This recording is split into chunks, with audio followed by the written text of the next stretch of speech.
So good evening everybody. We are here to discuss topic number 3, paper 2 section 1 of PSIR. Topic title is political representation, political parties, social movements, pressure groups. Not necessarily in the order. So we shall start from political parties.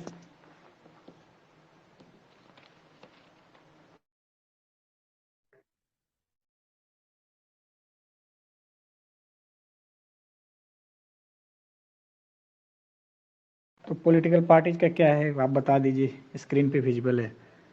Laski ने क्या बोला, जोय हसन ने क्या बोला, और systematic study of political parties को स्टेटिस्टोलॉजी बोलते हैं, और फाइनर ने इनको बोला they create link between ruler and the ruled.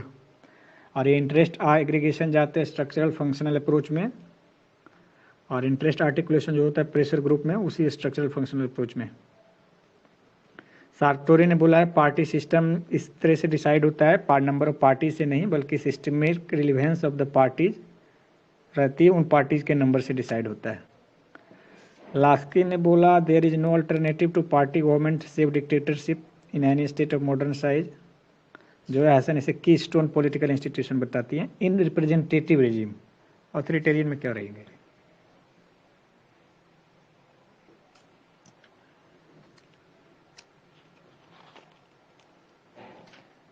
Edmund Burke का जो है, हाँ एडमंड बुर्के का है नॉर्मेटिव व्यू। तो दो पर्सपेक्टिव से पार्टी को डिफाइन किया जाता है, एक नॉर्मेटिव एक बिहेवियरलिस्ट। तो नॉर्मेटिव में एडमंड बर्क है। एडमंड बर्क का क्या व्यू है बता दीजिए। वो बेसिकली कॉमन आइडियोलॉजी और कॉमन इंटरेस्ट पे फोकस करते हैं कि जितने भी एक it is aggregate of people जो एक शेयर्ड आइडियोलॉजी के उसके लिए वर्क करते हैं। ये रीड कर देते हैं इसको। Political parties are a group of people with a shared ideology for the pursuit of common interest. तो बेसिकली ये कॉमन आइडियोलॉजी पे फोकस करते हैं। जी, अब ये हो गया नॉर्मेटिव या ट्रेडिशनलिस्ट भी बोल सकते हैं। अब जो बिहेवियरलिस्ट है वो बोलते हैं कि political parties are power houses which means their aim is to gain power. ये मॉडर्न वाले हो गए। ये बोलते हैं कि दे आर नॉट कंसर्न जी ट्रेडिशनलिस्ट, ये इंग्लिश वाले ट्रेडिशन में आते हैं, और जो ऑटोवन कर्साइमर है ये आते हैं अमेरिकन ट्रेडिशन। डिफरेंट ट्रेडिशन से उनमें एक तो लिबरल ट्रेडिशन है और एक मार्क्सिस्ट ट्रेडिशन है। मार्क्सिस्ट में हम लेनिन को पढ़ लेंगे। तो जो लिबरल वाला ट्रेडिशन है उसके अंदर एक इंग्लिश वाला ट्रेडिशन है और एक अमेरिकन वाला ट्रेडिशन है। इंग्लिश वाले ट्रेडिशन में एडमंड बर्क आते हैं, और जो अमेरिकन वाला ट्रेडिशन है उसमें आते हैं ऑटोवन कर्साइमर। जी हाँ, ठीक है। तो ऑटोवन का अभी हाँ पहले फिर देख लेते हैं कि उसके बाद बिहेवियरल देखेंगे, जो उन्होंने बोला है कि पावर हाउसेज है और कंटेम्प्रेरी टाइम में वो आइडियोलॉजी से कंसर्न नहीं रहा है, और या तो लिस्ट कंसर्न रहा है, और वो कुल मिलाकर इलेक्टोरल मशीन बन गया है। इसका मतलब है कि जो रोल ऑफ पॉलिटिकल पार्टीज है limited to has been got limited to winning elections. Now they are expected to perform multiple functions like deepening of democracy, creating public awareness और political socialization। तो अब जो इन्होंने बोला मैम ने कि ये इंग्लिश स्कूल वाले जो हैं, ये अमेरिकन वाले हुए ना ऑटोवन क्रिश्चियन। सो इन्होंने बोला है कि कैचुअल पार्टीज आ गया है। इस कैचुअल पार्टीज में क्या है कि disregard to ideology, disregard to ideology हो गया, फिर उन्हें जिनका भी आ जाए वो सरकार बनाना है, बस ऑफिस ओरिएंटेड हो जाते हैं। आप जम्मू कश्मीर में आप देख सकते थे ऐसे 4-5 साल पहले का, जो मतलब बिफोर वो जो उनका हुआ ना स्टेट डिसोल्यूशन, उसके पहले वही चल रहा था। यहाँ नहीं बोल सकते तो आप कहाँ का एग्जाम्पल दो जहाँ चलता रहेगा? अच्छा स्टेट में ही ले लेते हैं। थ्योरीज ऑफ पॉलिटिकल पार्टीज आपको जैसे मार्क्सिस्ट से आएंगे, लिबरल से आएंगे। तो ये तो लिबरल थे, मार्क्सिस्ट में और आते हैं। उसमें हमारा मार्क्स का, कार्ल मार्क्स का क्या था, का पार्टी के बारे में क्या बोलते थे कार्ल मार्क्स? शुरू तो वहीं से होगा। पार्टी की कोई जरूरत नहीं है, स्पॉन्टेनियस रेवोल्यूशन होगा, वर्कर्स खुद रेवोल्यूशन को लीड कर सकते हैं, नो नीड ऑफ पार्टी। हाँ, तो कार्ल तो मार्क्सिस्ट पर्सपेक्टिव कहाँ से राइज हो गया पॉलिटिकल पार्टीज के रेस्पेक्ट में? ये लेनिन की वजह से हुआ। लेनिन ने पार्टी को as a vanguard of revolution बोला था, और फिर उन्होंने ये लिखा भी था what is to be done, बताया था पार्टी का क्या रोल रहेगा, कैसे इंटेलेक्चुअल्स वगैरह को प्रमोट करेगी पार्टी, सो दैट कॉन्शियसनेस बनाई जा सके। जी, इन्होंने पैम्फलेट लिखा और उसमें टाइटल दिया what is to be done, मैंने करना क्या है। तो उसमें कुल मिलाकर रिवॉल्यूशन का वो बना रहे थे माहौल। तो उसमें तो जो पार्टी का स्टेट कुल मिलाकर वो बोले थे ना कि क्यों नहीं रिवॉल्यूशन आ रहा है, तो उन्होंने बोला पार्टी लाएंगे और जो कॉन्शियसनेस है वो खुद नहीं आएगा, क्लास इन इटसेल्फ से क्लास फॉर इटसेल्फ, इसको रेज करना पड़ेगा। और उसके बाद जब रिवॉल्यूशन हो जाए तो उसके बचा कर भी रखना है, वो भी कम्युनिस्ट पार्टी करेगा। तो vanguard of revolution. Lenin ने कंपेयर भी किया था कम्युनिस्ट पार्टीज को विथ बर्जुआ पार्टी। उन्होंने बोला बर्जुआ पार्टी जो वर्क करता है सेंट्रलिज्म पे, और कम्युनिस्ट पार्टी जो वर्क करता है डेमोक्रेटिक सेंट्रलिज्म पे। उन्होंने और बोला बर्जुआ पार्टी जो हायरार्किकल है, कम्युनिस्ट पार्टी यार पिरामिडिकल है, मैंने बेस पे टॉप ब्रॉड है और बेस जो है ग्रास रूट्स को रिप्रेजेंट करता है। और lowest units of communist party को हम लोग सेल्स बोलते हैं, ये उन्होंने बोला होगा। तो इसमें एक टर्म आता है डेमोक्रेटिक सेंट्रलिज्म, ये क्या है? जितना मुझे पता है, मैं श्योर नहीं हूँ, बट जितना मुझे पता है डेमोक्रेटिक सेंट्रलिज्म का मतलब है कि जो बेस है यानी जो मासेस हैं वो डिसीजंस लेंगी और फिर उन डिसीजंस को इम्प्लीमेंट कराने की अथॉरिटी रहेगी जो टॉप लीडरशिप है उसके पास। वो इंश्योर करेगी कि वो जो डिसीजन नीचे से लिए गए हैं वो सारे लेवल्स पर इफेक्टिवली इम्प्लीमेंट किए जाए। थोड़ा उलट गया, जस्ट रिवर्स हो गया। अब आपने बोला सही, जस्ट रिवर्स हो गया। डेमोक्रेटिक सेंट्रलिज्म, डेमोक्रेसिक रूप से सेंट्रलाइजेशन होता जाएगा ऊपर जाते जाते।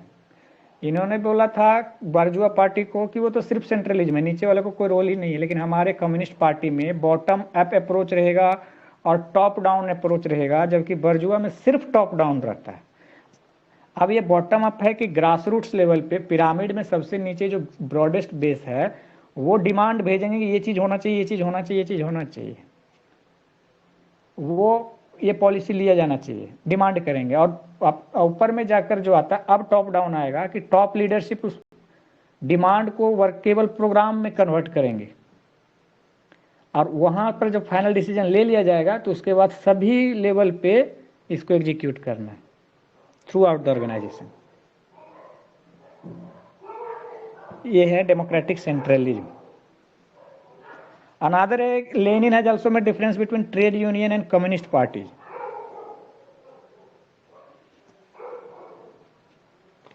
हाँ, वो कम्युनिस्ट पार्टी को बोलते हैं कि कम्युनिस्ट पार्टी एक सीक्रेट सोसाइटी है, whereas जो ट्रेड यूनियंस है they are part of this bourgeois system. और जो ट्रेड यूनियंस है वो सिर्फ कुछ ही राइट्स इंश्योर कर सकते हैं जो वर्कर्स हैं, उनका कंप्लीट इमेंसिपेशन नहीं पॉसिबल। उन सिस्टम के हाँ अंदर ही जो कैपिटलिस्ट सिस्टम है उसी के अंदर ही काम करना पड़ेगा, लेकिन जो सोसाइटी जो कम्युनिस्ट पार्टी होगी वो सिस्टम को ऑल टुगेदरली बदल सकती है।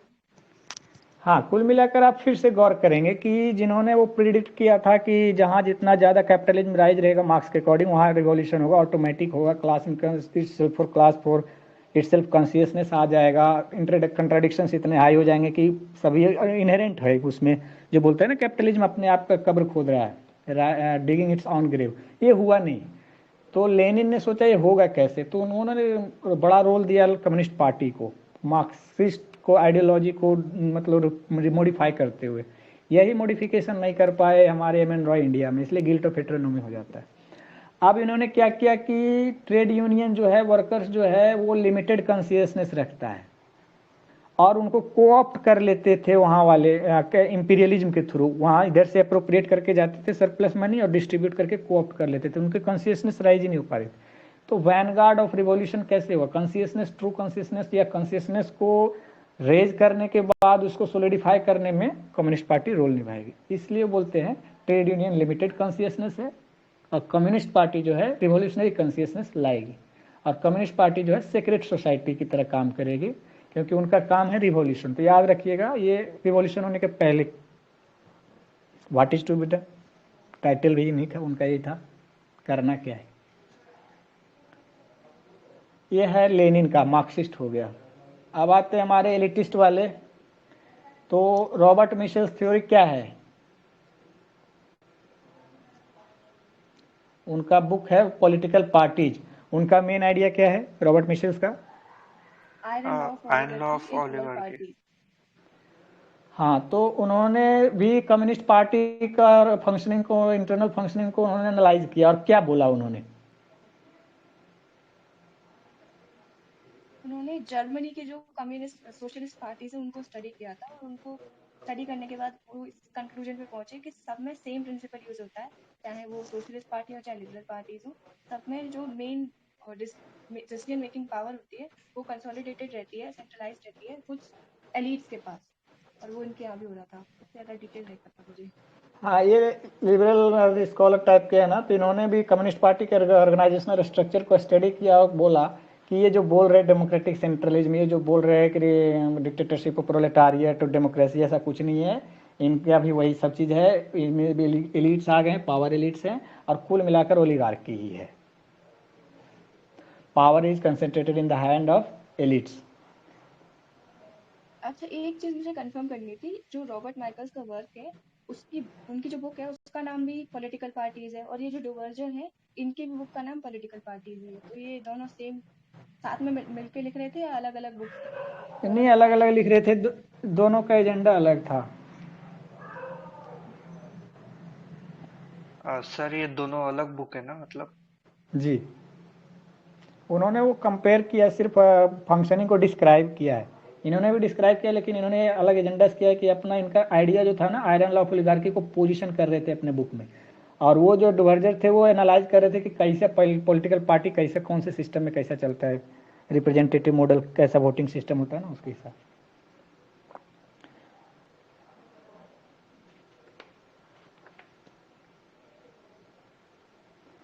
डुवर्जर्स लॉ क्या बोलते हैं कि उनका डुवर्जर अपना जो पॉलिटिकल पार्टीज है तो प्योर बिहेवियरल अप्रोच है, वो स्टडी करते हैं डिफरेंट डिफरेंट पॉलिटिकल सिस्टम के, पॉलिटिकल पार्टीज के फंक्शनिंग को, पार्टी सिस्टम को। और डुवर्जर्स लॉ देते हैं वो अपने बुक पॉलिटिकल पार्टीज में कि relationship between electoral system and party system कैसा है। जैसा होता है ना, हमारे यहाँ फर्स्ट पास्ट द पोस्ट है, कहीं प्रोपोर्शनल रिप्रेजेंटेशन है, इतना सारा है कि कंफ्यूज रहता हूँ, हर बार पढ़ता हूँ समझता हूँ भूल जाता हूँ 2 मिनट बाद। तो ऐसा ही है। डुवर्जर्स के 2 लॉ थे, क्या थे?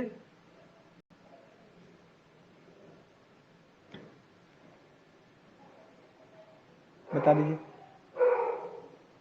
मुझे तो बस एक ही पता है, ये रिलेशन वाला इलेक्टोरल सिस्टम और पार्टी सिस्टम में रहेगा, सिंपल मेजोरिटेरियन होगा पार्टी और प्रोपोर्शनल रिप्रेजेंटेशन रहेगा तो मल्टी पार्टी सिस्टम रहेगा, बस यही मैं पता इसी को दो, ये एक ही है, इसी को 2 बोल रहा था, आपने सही बोला है। है। ओके। यदि मेजोरिटेरियन कंट्री है तो सिस्टम है तो 2 पार्टी सिस्टम रहेगा, और प्रोपोर्शनल है तो मल्टी पार्टी सिस्टम होगा। लेकिन उन्होंने एक एक्सेप्शन दे दिया, किस कंट्री को? इंडिया। इंडिया। डर गए होंगे, बोले सबसे पहले एक्सेप्शन ही लिखो, नहीं तो हमारा थ्योरी खत्म। ऊपर से बिहेवियरल तो थे ही, सोचा क्या इंपेरिकल स्टडी लिखूंगा यदि मैंने एक्सेप्शन वर्क नहीं हुआ तो फिर बाद में इसी उठा कर क्रिटिसाइज करते रहेंगे सब, इसलिए पहले एक्सेप्शन लिखकर निकल लिए।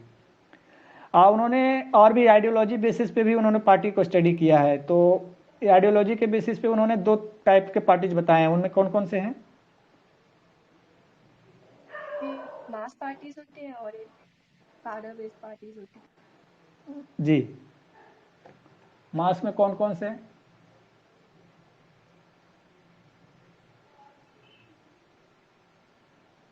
कोई और लिबरल बताओ। Liberal parties. मुझे ये समझ में नहीं आ रहा है कि मार्क्स में लिबरल पार्टीज है, लिखा हुआ सोशलिस्ट, कम्युनिस्ट एंड फासिस्ट, ये सब मास बेस्ड पार्टी होता है ना, मोबिलाइजेशन होता है। डुवर्जर ने एक और ऐसे लिया है, 3 पार्टी बोल रहा है, elitist parties, mass parties, intermediate parties. तो एलिटिस्ट पार्टी में यूरोपियन टाइप और अमेरिकन टाइप, मास पार्टीज में socialist, communist and fascist, intermediate parties में है इनडायरेक्ट वाले, जैसे labour converting from movement to party, developing countries में जो दिखता है ये सब लेबर मेरे जो मूवमेंट जो नोट्स लिखे हुए हैं ना उनमें मास पार्टीज में लिबरल लिबरल पार्टीज भी है। हाँ, हमारे में वो ये लिखे, लेकिन मैं समझ नहीं पा रहा हूँ, यहाँ पर लिखे हैं उनसे मैं ज्यादा कनेक्ट कर रहा हूँ। अब बता दीजिए कंफ्यूजन, या तो इसको ग्रुप पे डाल दीजिए, इसको देख लेंगे बाद में। मैं मेंशन कर देती हूँ कि ये कोई आइडेंटिफाई कर दो। हाँ हाँ।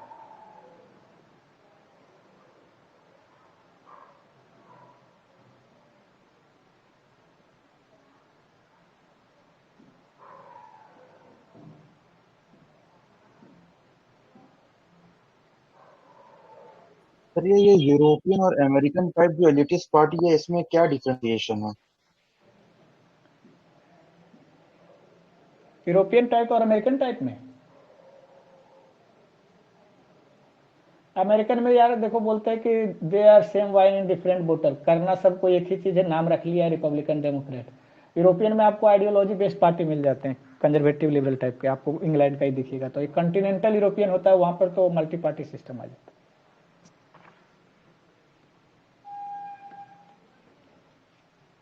और कुछ कोई बता सकते हैं इस पे जिन्होंने पूछा? अच्छा, एक चीज कंफर्म कराओ मुझे प्लीज, ये जो नोट्स स्क्रीन पे शेयर हो रहे हैं उसमें जो 3 टाइप्स हैं किस बेसिस पे दिए गए हैं, एलिटिस्ट, मास पार्टी और इंटरमीडिएट? क्योंकि नोट्स में लिखा हुआ है बेसिस ये आइडियोलॉजी, तो इसमें क्या बेसिस? आइडियोलॉजी के बेसिस पे। आइडियोलॉजी हुई है।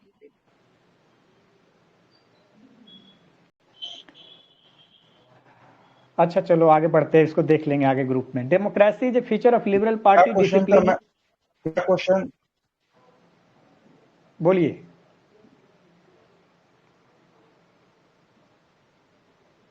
मिस्टर सावज क्वेश्चन बोलिए। पूछा था मैम ने, क्या क्या मैं पूछ रहा था, मैम ने क्या पूछा भी, ये पार्टी का क्लासिफिकेशन किस बेसिस पर है? ऐसे जी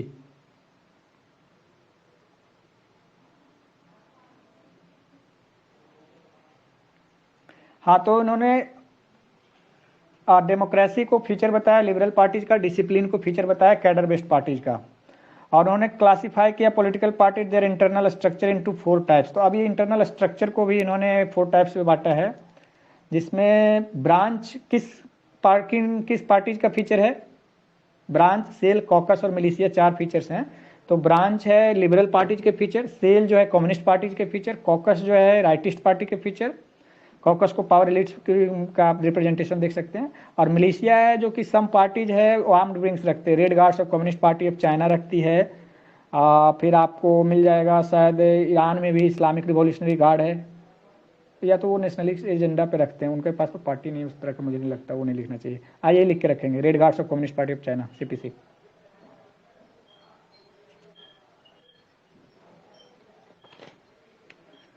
इसके बाद और कुछ बोलना है डुवर्जर पे?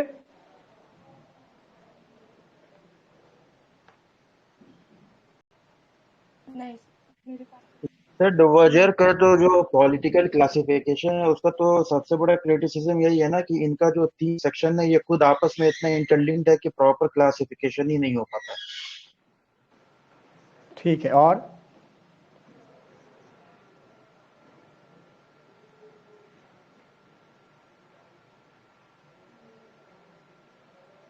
सर ये different classification of political parties है और किसी दूसरे स्कॉलर का है, तो अगर वो सुनेंगे तो मैं बताता हूँ। ठीक है। आगे मायरन वेइनर एंड पालोम्ब्रा का है, Joseph La Palombara. They have given the classification of parties on the basis of electoral systems. कुल मिला के ये भी उनका भी ऐसे चलता है, डुवर्जर ने 3-4 बेसिस पे कर दिया, इलेक्टोरल सिस्टम पे, फिर आइडियोलॉजी पे, फिर इंटरनल स्ट्रक्चर पे। लेकिन वेइनर एंड पालोम्ब्रा जो है इलेक्टोरल सिस्टम पे देखते हैं, उसमें बोलते हैं 2 प्रकार के इलेक्टोरल सिस्टम होता है, कॉम्पिटिटिव एंड नॉन कॉम्पिटिटिव। तो नॉन कॉम्पिटिटिव में सिर्फ हेजेमोनिक है जो चाइना में है, कोई कंपटीशन ही नहीं, एक ही को रखना है, खत्म कहानी, हेजेमोनिक भी बोल दो। अब कॉम्पिटिटिव में आ जाते हैं turnover, one party system dominant, फिर मल्टी पार्टी सिस्टम। टर्नओवर में भी आइडियोलॉजिकल और प्रैग्मेटिक। तो टर्नओवर क्या है? What is turnover? One party after the turn another comes. जी, जो आप ना हरियाणा में देखेंगे, राजस्थान में देख रहे हैं, या तो मध्य प्रदेश में देख रहे थे, छत्तीसगढ़ में, ये जो आता है वो आता ही आता है। लेकिन यहाँ वाला हम लोग नहीं लिखेंगे, ये हमारा यूएसए का ये फिक्स टाइप का है, वो ये आएंगे वो आएंगे ये आएंगे वो आएंगे करते रहते हैं बस। ठीक है, और dominant party system? Dominant itself explain na the one who holds the power.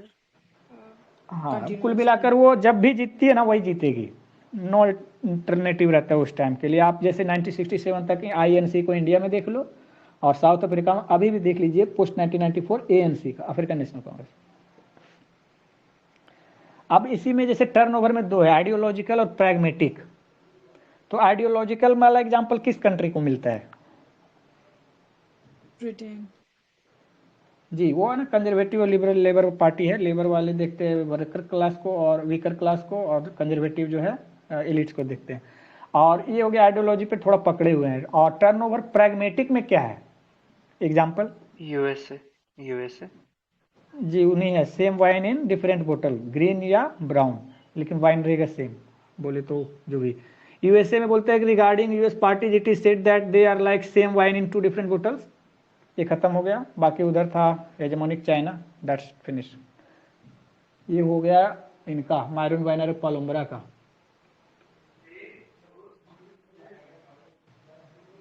अब देखते हैं कि parties in West versus parties in post colonial society.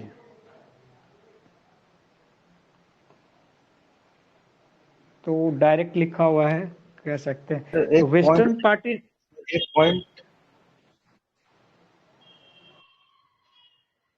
Sir, एक पॉइंट ऐड ये करना चाहूंगा कि इसी तरह का क्लासिफिकेशन एक हिचनर और लेवाइंस का भी।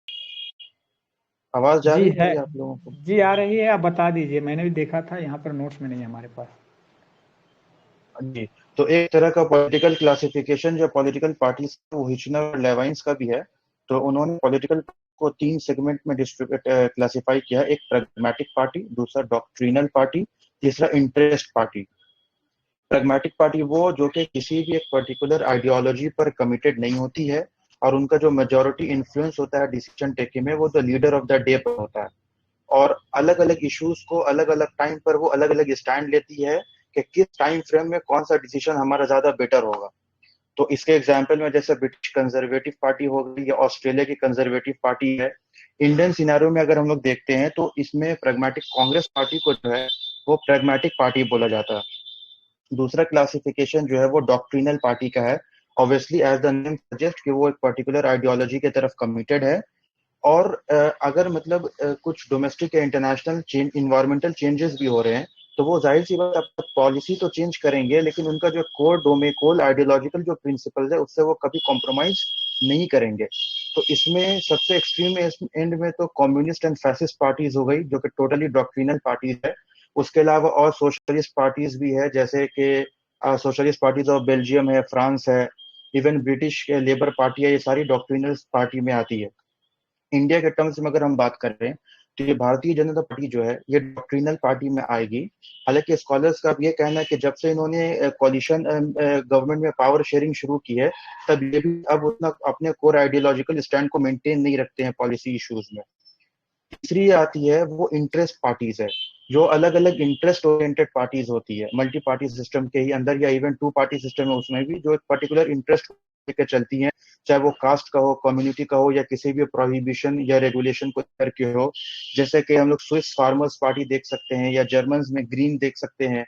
इंडिया में जैसे झारखंड मुक्ति मोर्चा है, या बहुजन समाज पार्टी है, पार्टी जो दलित के लिए अपलिफ्टमेंट के लिए काम कर रही है। या अभी मोर रिसेंटली हम लोग ये देखते हैं जैसे कि अभी किसान का जो प्रोटेस्ट हुआ, तो बाय द टुवर्ड्स एंड उन्होंने अपना संयुक्त समाज मोर्चा बना लिया, जो कि मे बी अगले इलेक्शन में फिर वो अभी रजिस्टर्ड होंगे। एज इफ नाउ तो वो रजिस्टर्ड नहीं है। तो इस तरह की जो इंटरेस्ट बेस्ड पार्टीज है ये थर्ड क्लासिफिकेशन सर ये सर ये इसमें क्या क्लासिफिकेशन है? किसने किया था? है। लेवाइंस ने। स्पेलिंग बोल देंगे sir? HITCHNER and Levines LAVINES। Type कर देंगे एक बार, बस स्पेलिंग टाइप कर दीजिए आप। ठीक है, जी मैं ग्रुप में टाइप कर दे रहा हूँ। जी, हिचनर एंड लेवाइंस का पार्टी क्लासिफिकेशन देखना है, ठीक है।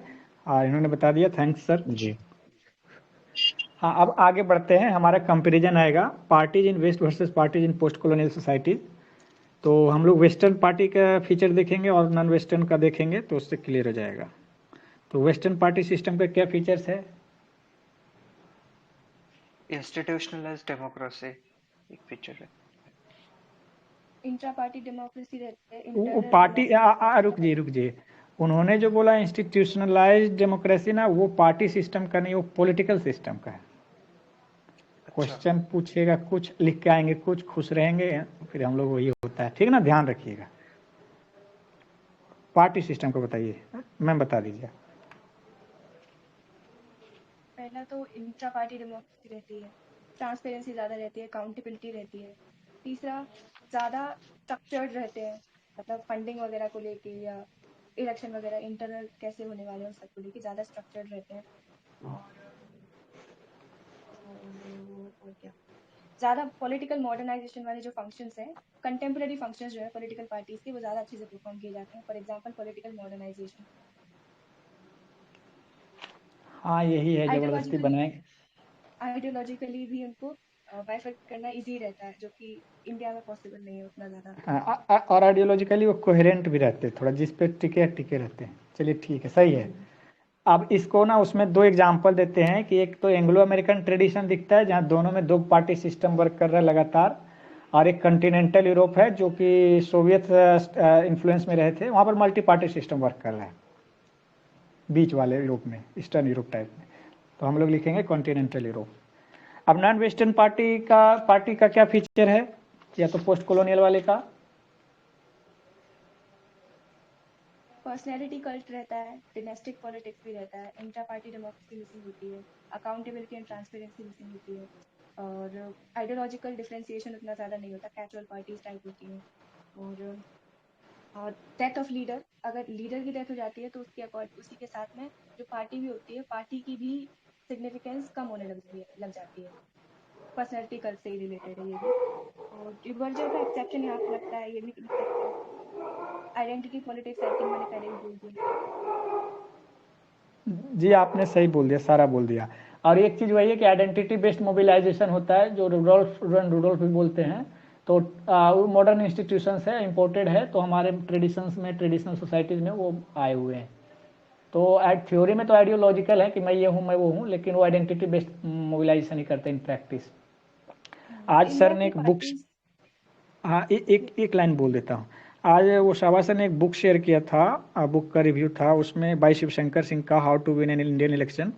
उसमें एक पॉइंट ये भी लिखा था कि जितना भी बोल ले, there isn't a single party that contest election without paying heed to the caste arithmetic operating in each constituency.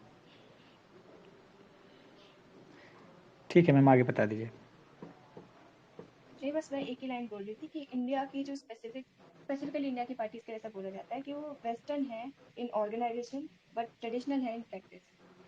जो बाकी नॉन वेस्टर्न कंट्रीज हैं उनकी भी पार्टीज के लिए भी बोला जाता है, सिर्फ ऑर्गेनाइजेशनल सेटअप फॉलो किया है, जैसे कॉन्स्टिट्यूशन फॉलो किया है, लेकिन वो रिफ्लेक्ट नहीं होता इन प्रैक्टिस। इसको कुछ नाम है ना, इसको कुछ तो imported institutions, traditions and modernity, traditions and modernity को एग्जिस्ट, रूडोल्फ एंड रूडोल्फ। वो Rudolph and Rudolph traditionalisation of modernity and modernisation of traditions. जी, बट उसके अलावा एक लाइन अलग से ये भी है कि western in organisation and traditional in practice. जी पर जी, ये इसका कोई थिंकर नहीं है, कोई स्कॉलर नहीं है। ये पैराडॉक्स रिप्रेजेंट करते हैं ना, शायद जोया हसन बोलती हैं, याद है? इंट्रा पार्टी वाला। हाँ, intra party election western in organisation, लेकिन इंट्रा पार्टी डेमोक्रेसी है ही नहीं, यही है पैराडॉक्स। वो ऐसा है ना कि डेमोक्रेटिक सिस्टम तो हमने ले लिया, डेमोक्रेसी तो हमने अपना ली, बट पार्टी के अंदर डेमोक्रेसी नहीं ली। ये मैं बता देता हूँ, इन्होंने पॉलिटिकल पार्टीज इन इंडिया का लिखते हैं, अनयूजुअल कैरेक्टरिस्टिक फीचर है जोया हसन का। इनमें लिखती है no concern for ideologies, office oriented है, यूनिक नोमेनक्लेचर है, ऑल इंडिया डीएमके नाम लिखते हैं, नेशनल कॉन्फ्रेंस है, और do not have any ground design के लिए। ये तो हो गया। पॉल आर ब्रास बोलते हैं कि in India reflect paradoxical feature, मैं अभी जोया हसन को एट्रीब्यूट कर रहा था, माफ कीजिएगा। पॉल ब्रास बोलते हैं पैराडॉक्सिकल फीचर्स हैं, it means blend of western and Indian, they are western in their organisations, Indian in their working, none of the parties are democratic from inside. और योगेंद्र ज्यादा बोलते हैं इंस्ट्रूमेंटल एक्ट ऑफ इलेक्शंस को कुछ नहीं करना, उनका नेशनल बिल्डिंग को, एजेंडा को भी ओवरलुक कर रखा है, बस जीतना है, तो वो वाला है। इतना है सर। एक बार ये जो 3 थिंकर्स आपने बोले अलग अलग, उनकी स्टेटमेंट्स को एक बार फिर से रिपीट कर देंगे, सो दैट मैं ग्रुप में टाइप कर दूं। जी। पॉल ब्रास का है paradoxical features, blend of western and Indian, they are western in organisation, Indian in their working, none of the parties are democratic from inside. Yogendra Yadav बोलते हैं कि political parties in India have reduced to instrumental act of elections. They have overlooked the broad agenda of nation making in general. Instrument और act of बात elections. overlooked the broad agenda of nation building. ये party system जो पढ़े थे ना वहां से है, और जोया हसन का भर भर के जो लिख दीजिए वो सब जोया हसन के नाम से। ठीक है, आगे बढ़िए। इतना हो गया, इसमें अब कुछ नहीं बचा। अब सीधे लगता है प्रेशर ग्रुप में आना पड़ेगा।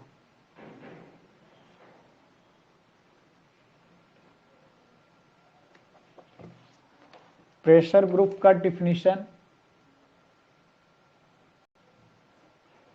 मैंने कहीं पढ़ा है कि जो फाइनर है उन्होंने बोला इसे एनोनिमस एम्पायर। नोट्स में सब जगह इनविजिबल एम्पायर लिखा। मैंने तो मैम इनविजिबल एम्पायर पढ़ा है। मैं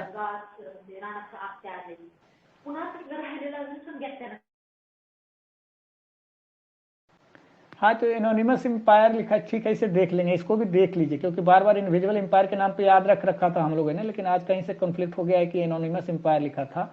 और नोट्स में हमारे जो मैम का नोट्स है उसमें ना विदाउट एट्रीब्यूटिंग एनी स्कॉलर सिर्फ लिख रखी है pressure groups are called as invisible empire. Okay, तो मैं ये भी ग्रुप पे डाल दूंगी, जिसको पता होगा वही पता। जी, इनविजिबल भी बोला है क्योंकि मैंने ये गूगल से भी देखा था इसको। Okay, thank you ma'am. अच्छा, ये सर प्रेशर ग्रुप एक पॉइंट भी है, वो पार्टी सिस्टम जो कर रहे थे ये, उसका एक पॉइंट भी ये कर रहा था ग्रुप में। इन्होंने क्वेश्चन डाला है ना कि ये जो डुवर्जर का जो पॉलिटिकल क्लासिफिकेशन, ये आइडियोलॉजी बेस्ड पर क्या है, तो एक्चुअली ये तो ऑर्गेनाइजेशन बेस्ड क्लासिफिकेशन है ना, कि अलग अलग पार्टी जो है वो किस तरह फंक्शन, उसका उनका बिजनेस फंक्शन किस तरीके होता है, वो सपोर्ट कहाँ से लेती है और फिर फंक्शन कैसे करती है।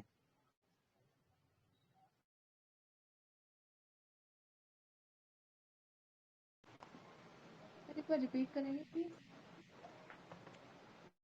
ये जो डुवर्जर का जो क्लासिफिकेशन है अलग अलग पॉलिटिकल पार्टीज का, ये तो ऑर्गेनाइजेशन बेस्ड है ना, कि अलग अलग जो पार्टीज है वो अपने आप पॉलिटिकल ऑर्गेनाइजेशन को किस तरह मेंटेन करती है, कहाँ से फंड लेती है, कहाँ से सपोर्ट मेंटेन करती है, किनके कॉज के लिए लड़ती है। जैसे एलिटिस्ट पार्टी है, तो एलिटिस्ट पार्टी जो है अपने पार्टी के लिए दरवाजा हर एक के लिए नहीं खोलेगी। उनका कंसेप्ट यह है कि we are going to prefer quantity over quality. तो हमें इन्फ्लुएंशियल पर्सन चाहिए जिनको हम अपने पार्टी में एडमिट करेंगे। लेकिन ये जो मास पार्टीज है ये मास को अपील करती है, चाहे वो कम्युनिस्ट, चाहे ये कोई भी आइडियोलॉजी पे हो, ये मास को अपील करती है। तो इस तरीके से इनका क्लासिफिकेशन रहा है। ओके सर, ठीक है तो सर, वो समझ जो में आया। दूसरा वाला है मास पार्टी और कैडर बेस्ड पार्टी, वो आइडियोलॉजी के बेसिस पे है, और ये वाला जो है वो ऑर्गेनाइजेशन के बेसिस पे बोल रहे हो आप, है ना? इसे देख लेंगे, अभी रहने दीजिए। उनका कहना है कि एलिटिस्ट पार्टी कहीं किसी भी लिबरल में हो या कहीं भी हो, वो एलिट को रिप्रेजेंट करते हैं, इन्फ्लुएंशियल लोगों को रखते हैं ताकि वो एलिट के थ्रू रूल करे। और मास पार्टी जो है वो मासेस को अपील करते हैं, उनको इन्फ्लुएंस करते हैं, उनको इंटीग्रेट करते हैं ताकि उनके थ्रू रूल करे, भले डेमागोग रहे या पार्टिसिपेशन के थ्रू करे, बट मास बेस्ड रहेंगे। हम लोग प्रेशर ग्रुप पे आ गए हैं, तो प्रेशर ग्रुप से आगे बढ़ते हैं, उसको बाद में ग्रुप में ही देख लेंगे सर, नहीं तो ये ब्रेक हो जाएगा।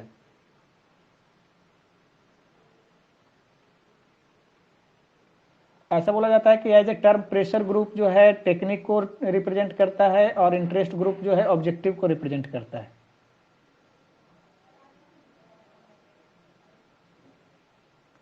इंटरेस्ट ग्रुप को प्रीफर करते हैं क्योंकि they are found both developing and developed society, सभी जगह सभी दोनों मिलते हैं।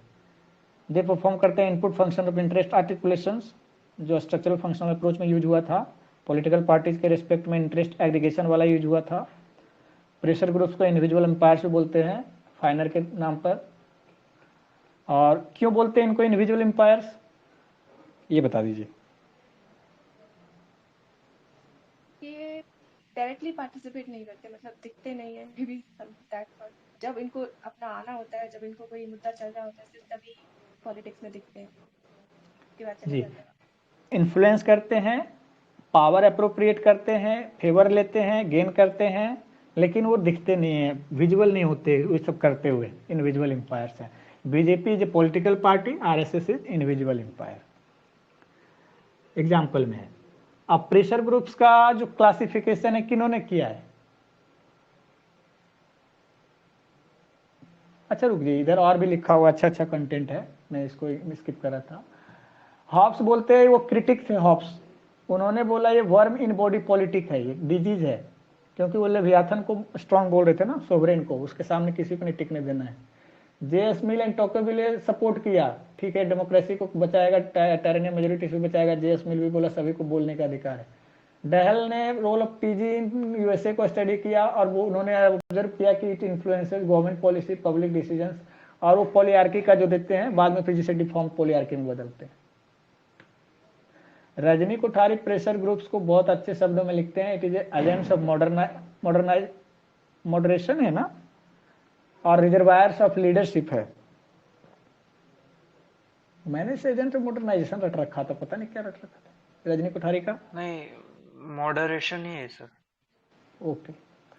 और एक स्टीन है जो बोलते हैं कि they represent something less than full politicisation and more than utter depoliticisation, जो भी है।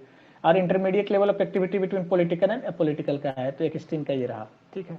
तो रजनी कोठारी का दो अच्छा है, एजेंट्स ऑफ मॉडरेशन है और रिजर्वायर ऑफ लीडरशिप है। और इसका जो स्टेटिक मॉडल के तौर पे जो डिवीजन किया है वो गैब्रियल अल्मोंड ने किया है, बता दीजिए। ये तो चार फेमस टाइप है। के ग्रुप्स में इन्होंने डिफाइन किया है, और कोई बताना चाहे तो वो भी बता सकते हैं। बता दीजिए, सबको पता है, स्क्रीन पे भी लिखा है, नहीं तो फिर मेरा मोनोलॉग स्टार्ट हो जाएगा। बात ये है, 4 टाइप के ग्रुप्स में डिफाइन किया है इन्होंने। एक सर इंस्टीट्यूशनल टाइप होता इन्होंने है, दूसरा institutional, associational, associational, non associational classify हाँ। चौथा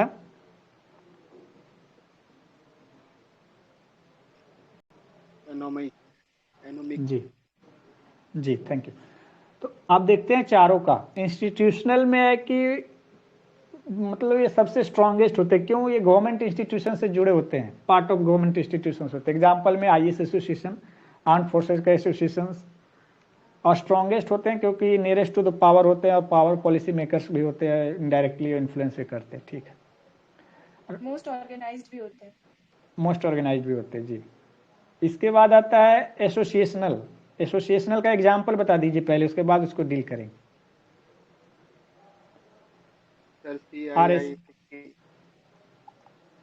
हाँ, उसको भी लिख सकते हैं। रिलीजियस में आरएसएस भी लिख सकते हैं, फार्मर्स का भी लिख सकते हैं, वर्कर्स का, टीचर का, सबका, स्टूडेंट्स का भी।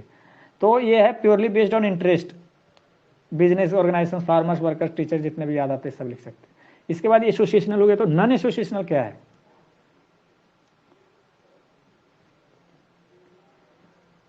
एक कम्युनिटी बेस्ड सर। कम्युनिटी में रिलीजन भी आएगा, कास्ट भी आएगा, लैंग्वेज भी आएगा, पॉलिटिकल साइंस के लिए। इसके बाद आता है एनोमिक। एनोमिक में क्या है कि जो तीनों में नहीं फिट बैठता वो एनोमिक हो गया। ये स्पॉन्टेनियस रहते हैं, लीस्ट ऑर्गेनाइज्ड होते हैं, और जनरली ये वायलेंट और एक्सट्रीम मेथड्स भी यूज कर लेते हैं जी। अच्छा, वेस्टर्न कंट्री में कौन सबसे ज्यादा नंबर में मिलते हैं चारों में से? Institutional one. नहीं, वहाँ इंस्टीट्यूशंस को उतना स्ट्रॉन्गेस्ट नहीं, आईएएस एसोसिएशन टाइप का। वहाँ एसोसिएशनल वाले मिलते सबसे ज़्यादा। जैसे ना वहाँ पर स्टूडेंट फेडरेशन ज़्यादा स्ट्रांग है, टीचर्स वाला, वर्कर्स वाला, इंडस्ट्री वाला, ऐसा वाला। वहाँ आर्म्ड फोर्सेज आप देखेंगे कि सारे जो है ना सिविल के कंट्रोल में है। इसी यही तो बोला गया कि वेस्टर्न वाले जो हैं पॉलिटिकल सिस्टम उनका स्टेबल है, मैच्योर है, डेमोक्रेसी स्टैब्लिश्ड है। ये सारी चीज़ें रायता भसुड़ी आपको मिलेंगी प्रिज्मेटिक सोसाइटीज में ज़्यादा मात्रा में। अब निगेटिव है कि पॉजिटिव ये नहीं जज करेंगे, बट ऐसा है बस। वो लोग बोलेंगे खराब है तुम लोग। हमजाल भी इसी को ओवर डेवलप स्टेट करती है जी। और FWRX वाला प्रिज्मेटिक सोसाइटी आता है, ठीक है। तो सबसे ज़्यादा वेस्टर्न कंट्री में एसोसिएशनल प्रेशर ग्रुप्स रहता है, और डेवलपिंग में इंस्टीट्यूशनल, नॉन एसोसिएशनल और एनोमिक ज़्यादा रहता है, डोमिनेट करता है। रहते हैं तो चारों सभी जगह। अब ये जो था स्टेटिक था, प्रेशर ग्रुप को जो मैंने उन्होंने आया डिस्क्राइब किया, बांट दिया, ये अब एग्जैक्ट तो बट नहीं सकता, ये सोशल साइंस है, हर चीज़ ऐसे ही होने वाला है, साइंस तो है नहीं। प्रिडिक्टेबल बना और लाइन से लिख दिए, इलेक्ट्रॉन बैठे चुपचाप। और यहाँ पर है, अब इसको डायनामिक व्यू में, चूंकि वो वाला बहुत सारे मॉडल्स को सिस्टम में हो रहे चेंजेस को कैटर नहीं कर रहे थे, वो मॉडल एक्सप्लेन नहीं कर रहा था, तो जीन ब्लॉन्डेल आए, प्रेशर ग्रुप्स को फर्दर क्लासिफिकेशन किया उन्होंने, डायनामिक व्यू लिया, कैसे ये इवॉल्व होती है चीजें। तो इन्होंने किस तरह पे बांटा है, इन्होंने दो बेसिस पे बांटा है, एक मेंबरशिप के आधार पर और एक गोल्स के आधार पे। तो मेंबरशिप के आधार पे क्या क्या बताया, हर दोनों में लिखा कि डेवलपिंग में कैसा है, डेवलप्ड में कैसा है, फिर गोल्स डेवलपिंग में कैसा है, डेवलप्ड में कैसा है। तो जो कंट्री डेवलपिंग से डेवलप्ड जाएगा तो इधर से उधर जाएगा, तो यही प्रोसेस, यही डायनेमिक है उनका। तो in terms of membership developing में बोलते हैं ये कम्युनल है, ज़्यादा कम्युनिटी बेस्ड, और डेवलप्ड में एसोसिएशनल हो गया है। इन टर्म्स ऑफ गोल्स बोलते हैं कि डेवलपिंग में प्रोटेक्टिव है, अपना इंटरेस्ट को प्रोटेक्ट किसी तरह बचा के रखो। डेवलप्ड में प्रोमोशनल है, सभी के लिए देख के लेके चलेंगे, सभी को, इन्वायरमेंटल, ह्यूमन राइट्स, डिजार्मामेंट टाइप का। और प्रोटेक्टिव में अपना वाला, अपना कास्ट, अपना रिलीजन, अपना सेक्शन, अपना लैंग्वेज, इस तरह से है। मेंबरशिप के लिए क्या बोला था डेवलपिंग कंट्रीज के लिए? Communal and associational. बताता हूँ, कम्युनल। तो उन्होंने लिखा है कि एज सोसाइटी डेवलप्स, अभी ये देखो डायनामिक हो गया, as society develops pressure group politics change. In developing society more communal pressure groups, whereas developed society more associational groups are there. In developing societies, more protective pressure groups are there. As society move toward development, more promotional pressure groups are there. तो ये move towards development ऐसा वाला नहीं है कि infrastructure development, economic development, याद रखिए political development Lucent पाई वाला है।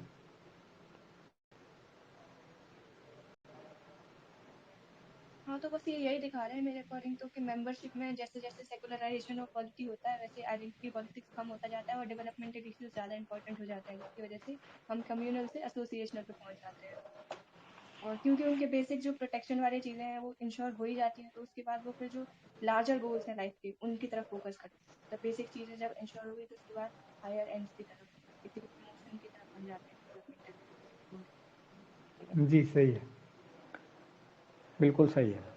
प्रोटेक्टिव का एग्जांपल है, वर्कर्स यूनियन वगैरह अपना इंटरेस्ट को प्रोटेक्ट करते हैं। आप जितने भी आप डाल सकते हैं इस तरह का, लिंग्विस्टिक वाले का, एथनिसिटी वाले, जो भी हो। प्रोमोशनल वाले में है कि डेवलपमेंट प्रेशर ग्रुप्स होते हैं, promotional and development, they deal with issues concerning the entire society like environment groups, human rights organisations, डिसआर्मामेंट lobby, etc। Techniques क्या है जो है एम्प्लॉय करते हैं प्रेशर ग्रुप्स, ये नॉर्मल है, जीएस टाइप का। वो डिपेंड करता है कौन से टाइप का प्रेशर ग्रुप है, डिफरेंट टाइप की टेक्निक।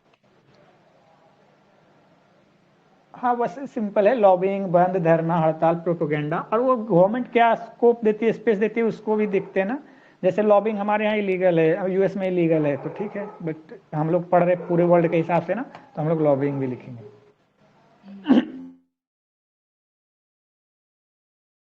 हाँ, इसके बाद एक हेराल्ड लॉसवेल का स्टेटमेंट है कि study of politics is study of influence and influential. तो जब ये बोलते हैं ना स्टडी ऑफ इन्फ्लुएंस, तो ये प्रेशर ग्रुप और इंटरेस्ट ग्रुप की बात आती है। इसके बाद एक लिखा हुआ, मैम आपके स्क्रीन पे लिखा, अच्छा ये लैपटॉप में आ गया, नीचे जाइए तो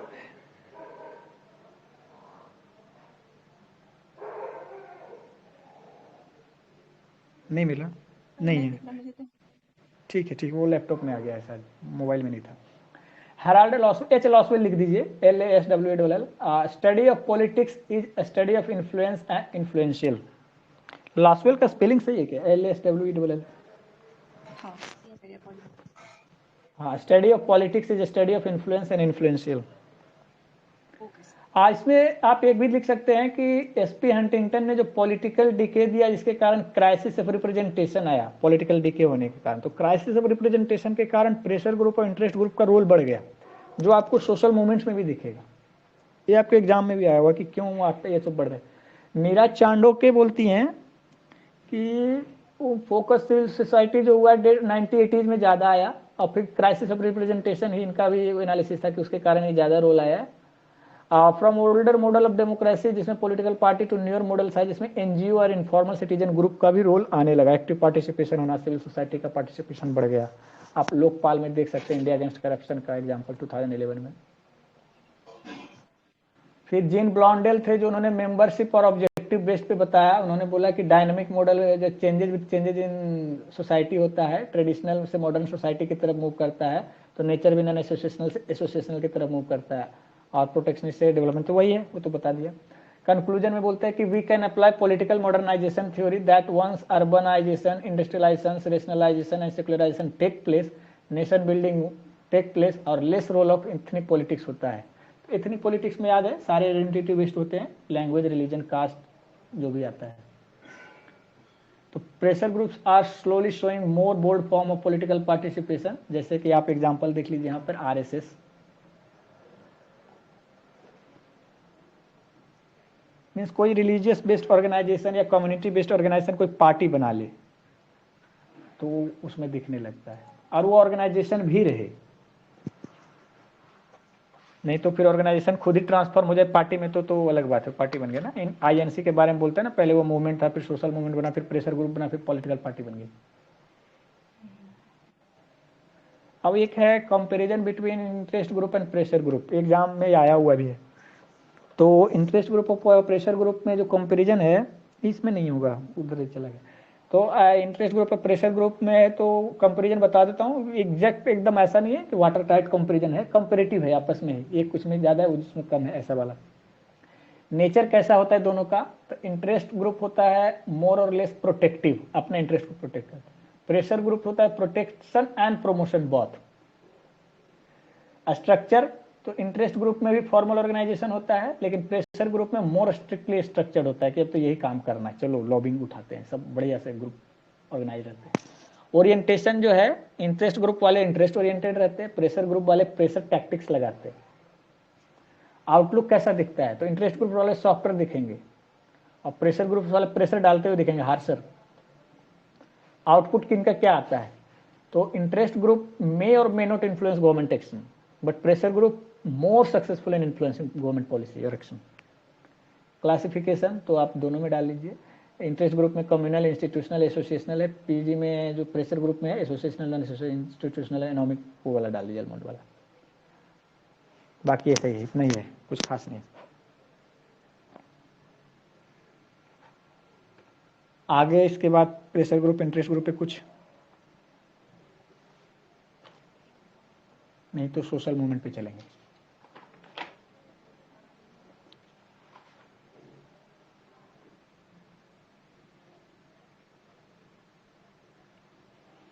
सोशल मूवमेंट्स के 3 एलिमेंट होते हैं, पहले सोशल मूवमेंट ही देख लेते हैं। एक मिनट बस सर, एक minute.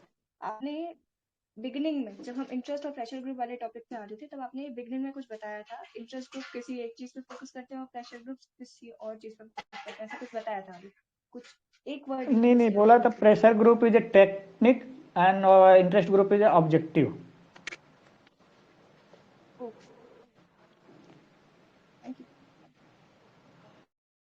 Interest group as it is नहीं, ऑब्जेक्टिव है, मतलब वो दिखता है कि उनका इंटरेस्ट क्या है, वो ऑब्जेक्टिव की तरफ। प्रेशर ग्रुप जो प्रेशर डालता है वो टेक्निक हो गया। सर एक क्वेश्चन था इसमें, ये जो क्लासिफिकेशन इतना सारे दिए हैं सर, इसका एप्लीकेशन कैसे करना है, मतलब आंसर्स ऐसे डायरेक्ट क्वेश्चन आते हैं या फिर मतलब कैसे करना है, मुझे समझ नहीं आया। मैम अभी तक क्वेश्चन डायरेक्ट तो नहीं दिखा कि ये क्या है, लेकिन आपको यदि क्वेश्चन आ गया कि trace the evolution of pressure group, interest group, तो आपको ऐसे ही जाना पड़ेगा। प्रेशर ग्रुप क्यों आया, फिर क्राइसिस रिप्रेजेंटेशन इसके कारण आया, फिर अब वो स्टैटिक मॉडल आया, स्टैटिक मॉडल में कुछ खामियां थी, शॉर्टकमिंग्स थी, उनको दूर करते ब्लॉन्डेल का डायनेमिक व्यू आया।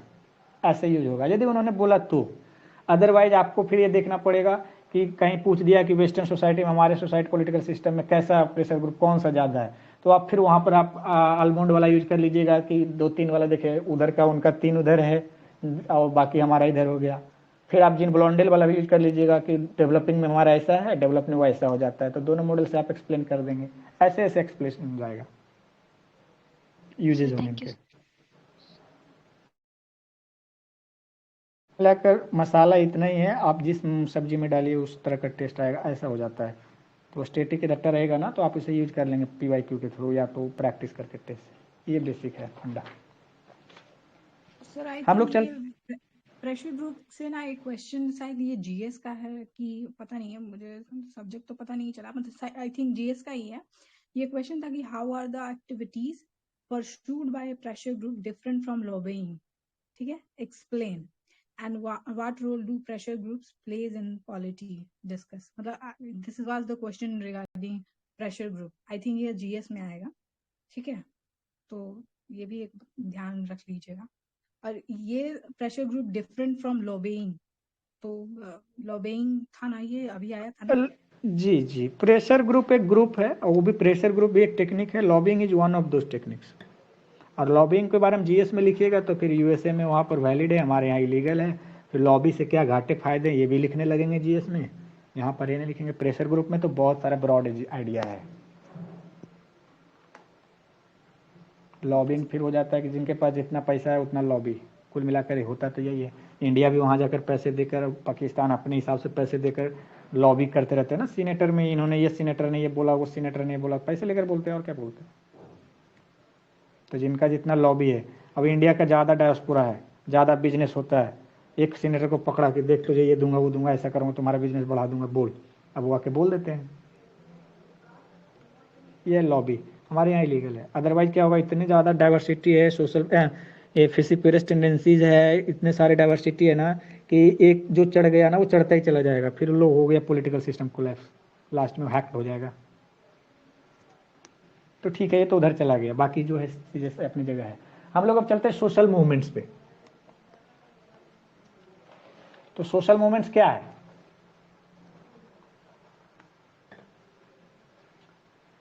लीस्ट ऑर्गेनाइज्ड है when we compare it to pressure groups and interest group, और ये भी एक कलेक्टिव बिहेवियर का ही टाइप है, बस ये लीस्ट ऑर्गेनाइज्ड है अमंग ऑल थ्री। जी, एक मूवमेंट है, इसमें ऐसा नहीं कि सोशल मूवमेंट चल रहा है तो एक संस्था होगी, उसका एक चेयरमैन एक सेक्रेटरी होगा, उसके सारे मेंबर्स होंगे और उस सबको मेंबर्स का रसीद मिलेगा, सबको का आई कार्ड मिलेगा, ऐसा नहीं हो। या एनजीओ टाइप का ये मतलब मूवमेंट चल रही तो चल रहे। वुमेन मूवमेंट आप मान लीजिए, LGBT मूवमेंट लीजिए, ब्लैक राइट्स मूवमेंट मान लीजिए, इन्वायरमेंट मूवमेंट मान लीजिए, जो शेयर करता है उस फीलिंग को आप समझ लीजिए मूवमेंट का हिस्सेदार है। तो ऐसे तो देखा जाए तो बोलते हैं कि कलेक्टिव बिहेवियर भी है, political parties, pressure group, social movement सब कलेक्टिव बिहेवियर है और ओवरलैपिंग भी थोड़ा थोड़ा। लेकिन सोशल मूवमेंट जो लिस्ट इंस्टीट्यूशनलाइज है इन तीनों में, पॉलिटिकल पार्टीज में, प्रेशर ग्रुप्स में, सोशल मूवमेंट्स में। इंडियन नेशनल कांग्रेस के बारे में बोला जाता है कि स्टार्ट हुआ मूवमेंट की तरह, बन गया प्रेशर ग्रुप, प्रेशर डाला ये कर वो कर, मेरे लिए करो वो करो, मतलब बाद में पॉलिटिकल पार्टी बन के इन्होंने INM को लीड किया, पावर शेयर करने लगे। तो फिर आता है कि सोशल मूवमेंट्स के 3 एलिमेंट्स होने चाहिए तभी वो सोशल मूवमेंट्स आएगा। ऐसा नहीं है कि भीड़ आ गई उन्होंने कुछ कर दिया वो भी सोशल मूवमेंट हो जाएगा। It must be collective action first, second it must be bringing social change, third it must have common purpose। 3 elements फिर से बोल देता हूँ, collective action, social change, common purpose. ये कॉन्सेप्चुअल क्लैरिटी के लिए है, एग्जाम में यूज होगा, डायरेक्ट ये नहीं कर सकता। एक और है 5 कंपोनेंट्स होते हैं सोशल मूवमेंट्स के, ये भी एग्जाम में डायरेक्टली यूज होगा नहीं कह सकता, लेकिन यदि इसमें से एक आध दो यूज हो जाए तो ठीक है, अलग बात आपके एग्जाम क्वेश्चन के हिसाब से। 5 कंपोनेंट्स ऑफ सोशल मूवमेंट्स ऐसे हैं, ऑब्जेक्टिव्स होते हैं, आइडियोलॉजी होते हैं, प्रोग्राम्स होते हैं, लीडरशिप होते हैं, ऑर्गेनाइजेशन होते हैं। कुल मिलाकर फिर आ जाती है बात ओल्ड सोशल मूवमेंट और न्यू सोशल मूवमेंट पे।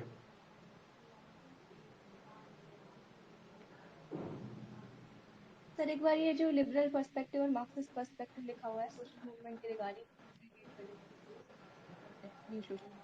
अच्छा वो देख लीजिए। क्या बोला था आपने?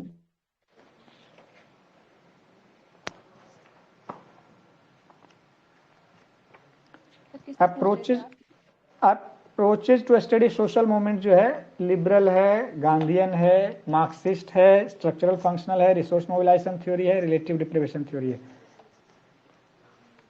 तो आपको लिबरल में यहाँ दिखा हुआ है कि वो बोलते हैं कि in democracy there is no much scope to social movement. वो बोलते हैं कि जरूरत ही नहीं है, हमारे पास डेमोक्रेटिक मेथड्स है, आप उसमें से आइए, एब्जॉर्व हो जाइए और सिस्टम्स है उन्हीं के थ्रू आप अपने जो ग्रीवांसेस है रिड्रेस कर लीजिए। सोशल मूवमेंट की क्या जरूरत है डेमोक्रेसी में, हमारे पास वारियस मेथड्स है, इलेक्शंस है, इंडिपेंडेंट जुडिशरी है, ये सब है। फिर सोशल मूवमेंट को वो लिबरल बोलते हैं कि तो रिसोर्स मोबिलाइजेशन है, कि जिनके पास रिसोर्सेज आ जाते हैं वो पकड़ लेते हैं, वो मोबिलाइज होकर कर देते हैं सोशल मूवमेंट। मार्क्सिस्ट बोलते हैं कि सोशल मूवमेंट जो है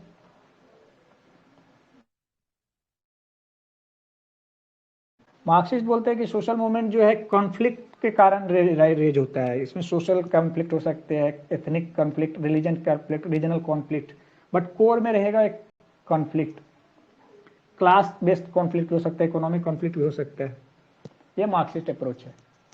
और बोलते कुल मिला के सोशल मूवमेंट हो रहा है, इसका मतलब है कि dissatisfaction against exploitation bye haves है।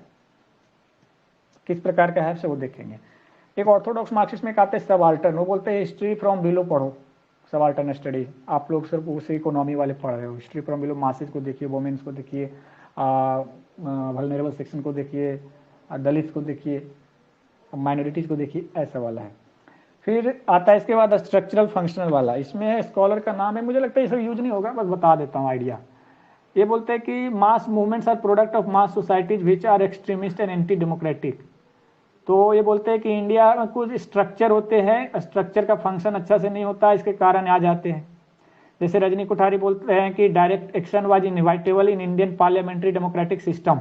बहुत सारी चीज़ों को एड्रेस नहीं कर पाए। आप इसको जोड़ सकते क्राइसिस ऑफ रिप्रेजेंटेशन से भी, नीरज चांडोके का और हंटिंगटन का। तो वहाँ से इनएविटेबल हो जाते हैं। स्ट्रक्चर अच्छा से फंक्शन करेगा तो आपका सोशल मूवमेंट्स नहीं आएगा। कभी कभी होता है कि आपको फंक्शन ही, आप इंस्टीट्यूशंस के फंक्शन ही आपको अपॉर्चुनिटी प्रोवाइड करता है सोशल मूवमेंट को। आप जैसे देख सकते हैं जुडिशरी में जो एलजीबीटी को राइट्स दिए गए सुप्रीम कोर्ट से, वो शायद सेम सेक्स वाला, तो वहाँ से आपको देखते हैं कि जुडिशरी भी गैप को फिल करता है सोसाइटी और गवर्नमेंट के बीच का, सोशल मूवमेंट को देखते हुए भी कॉन्शियसनेस को रेज होता है। गांधीयन अप्रोच में बोलते हैं उनका कुछ अप्रोच आज सच नहीं है, वो सोशल मूवमेंट में टेक्निक वाली बात करते हैं कि प्योरिटी ऑफ मीन्स होना चाहिए सोशल स्ट्रगल्स में, और सेंट्रल कंसर्न होना चाहिए रिजोल्विंग कॉन्फ्लिक्ट थ्रू अहिंसा। एक है रिसोर्स मोबिलाइजेशन थ्योरी, ये बोलता है सोशल मूवमेंट उतना उस पर डिपेंड करता है कि वो कितना रिसोर्स को मोबिलाइज किया ऑर्गेनाइजेशन के लिए, किस प्रकार के लीडर लाए, बढ़िया वाला लीडर इन्फ्लुएंशियल है या वीक लीडर है, कितना ऑर्गेनाइजेशनल स्ट्रेंथ है, इकोनॉमिक पावर है, कितना रिसोर्सेज को मोबिलाइज कर सकता है। जितना करेगा उतना ज़्यादा सोशल मूवमेंट स्ट्रांग होगा और अपना इंटरेस्ट को प्रमोट करेगा। एक है रिलेटिव डिप्रीवेशन थ्योरी, ये एनालाइज करता है कि यदि आपको ये लगता है कि सिस्टम में जितना है मिल सकता था उसमें से यदि कम मिला, ये सेंस आया, तो सोशल मूवमेंट राइज हो जाता है। ये फीलिंग वाली, ये बात आपको दिख जाता है पॉलिटिकल इकोनॉमी में, या तो एथनिसिटी में कि हमें जितना मिलना चाहिए उतना हिस्सा नहीं मिला और एथनिसिटी राइज हो जाती सेंस। ऐसे ही रिलेटिव डिप्रीवेशन यहाँ भी है। एक बार सर लिस्ट कर दीजिए, बस नाम बोल दीजिए कौन कौन से। हाँ, समराइज कर देता हूँ शॉर्ट में। लिबरल वाले बोलते हैं डेमोक्रेसी में जरूरत ही नहीं है, डेमोक्रेटिक मेथड से कर लीजिए उसके थ्रू, नो इश्यू। फिर वो बोलते हैं कि कुल मिलाकर रिसोर्स मोबिलाइजेशन वाले कर लेते, रिसोर्स को मोबिलाइज करके, लिबरल वाले ही बोलते हैं कि सोशल मूवमेंट जो है ना रिसोर्स मोबिलाइजेशन के कराना जाता है, रिसोर्सेज हाथ में, जितना ज़्यादा रिसोर्सेज उतना ज़्यादा सोशल मूवमेंट कर लेते हैं। मार्क्सिस्ट बोलते हैं कि ये डिससेटिस्फैक्शन है अगेंस्ट एक्सप्लॉयटेशन, इसलिए सोशल मूवमेंट हो रहा है। गांधीयन बोलते हैं कि देखो जो भी कर रहे हो अच्छा से करो, प्योरिटी ऑफ मीन्स होना चाहिए और सेंट्रल कंसर्न होना चाहिए रिजोल्विंग कॉन्फ्लिक्ट थ्रू अहिंसा। और एक रिसोर्स मोबिलाइजेशन थ्योरी बता दिया, एक रिलेटिव डिप्रीवेशन थ्योरी है। इसमें लोग यदि सोचते हैं कि whatever they are gaining is less than what they could have gain from the present system, तो वो सेंस ऑफ डिप्रीवेशन आता है, इसलिए वो रिलेटिव डिप्रीवेशन थ्योरी में जाता है और सोशल मूवमेंट राइज हो जाता है। ठीक है, ये सब कहानियां हो गई। अब हम लोग आते हैं कि हैबरमास बोलते हैं सोशल मूवमेंट इन वेस्ट जो है इंडिविजुअल राइट्स पे फोकस करता है। आपको इसमें क्या रिफ्लेक्शन दिखता है? वहाँ पॉवर्टी नहीं है, मास पॉवर्टी नहीं है, ब्रेड एंड बटर इशू नहीं है, अभी सब सारी चीज़ें नहीं है। फिर वो कुल मिलाकर जब सारी चीज़ें बेसिक चीज़ें फुलफिल हो जाती है ना, तो बड़ी बड़ी चीज़ें याद आती हैं। अब अब्राहम मास्लो का एक थ्योरी था ना, हायरार्की ऑफ नीड्स, उसी का कुछ रिफ्लेक्शन दिखता है। फिर social movements in non west, जी social movement in non west में क्या है? कम्युनिटी राइट्स, हमारे यहाँ भी उस लेवल पे ही है। गुहा बोलते हैं एनवायरमेंटल मूवमेंट को पकड़ के, एम्प्टी स्टोमक और full stomach, we just don't need to explain it. फिर है, आप आ जाइए इधर कि वेस्ट और अब पहले न्यू और ओल्ड में कंपेरिजन करेंगे। दो कंपेरिजन होता है, एक न्यू और ओल्ड में, फिर एक होता है कि वेस्ट और ईस्ट में। तो हम लोग पहले देख लेते हैं कि न्यू और ओल्ड में क्या है कंपेरिजन। ओल्ड सोशल मूवमेंट्स क्या क्या थे, बता दीजिए।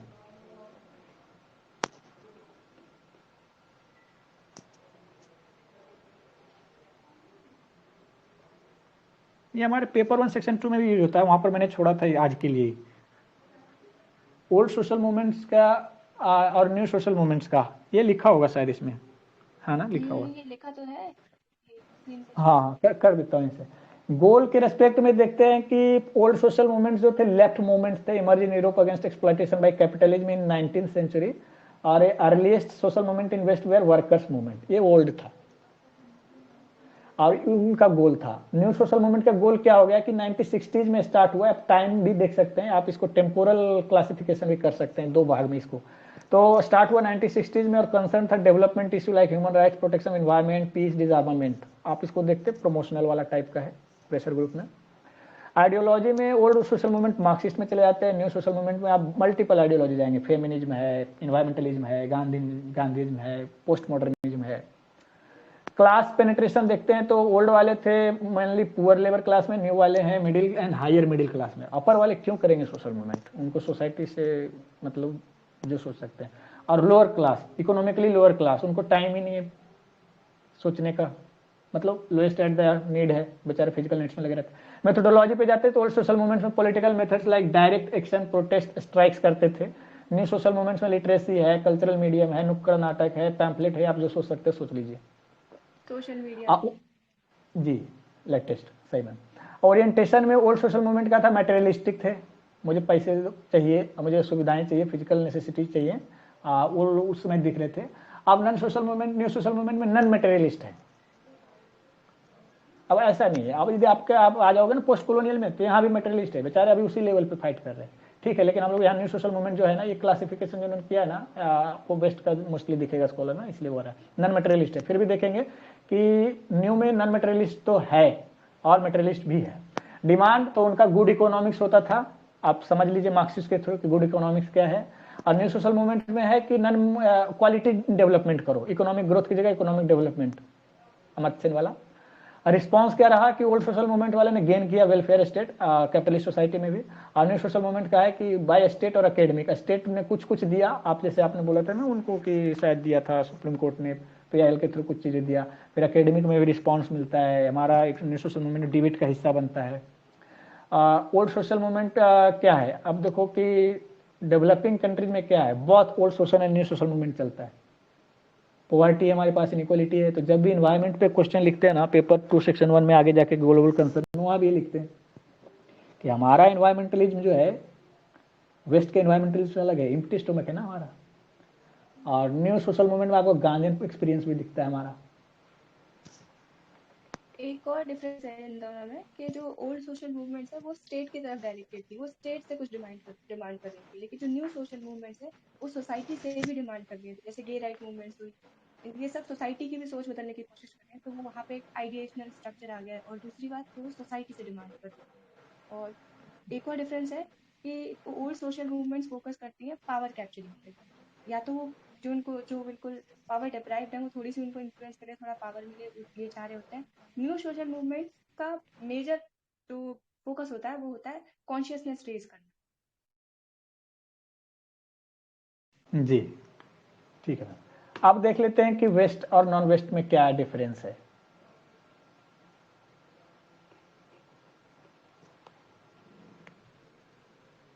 या तो नॉर्थ साउथ में लिख रखा है इन्होंने, ऐसा है, इन advanced countries the phase of old social movement is over and the phase of new social movements started in 60s. However, since global financial crisis in 2008, there has been re-emergence of old social movements led by working classes and old middle class because of the loss of job and states rolling back.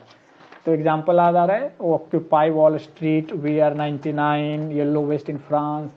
Social movements in countries of south में क्या दिखता है, in countries of south there has been coexistence of old and new social movement, situation is more complex, Indian environmental movement reflect the features of both old and new. On one hand, it deals with livelihood concerns of poor, especially tribals who have been displaced, as well as concerns for sustainable development. Ramachandra Guha का statement है, empty stomach, full stomach.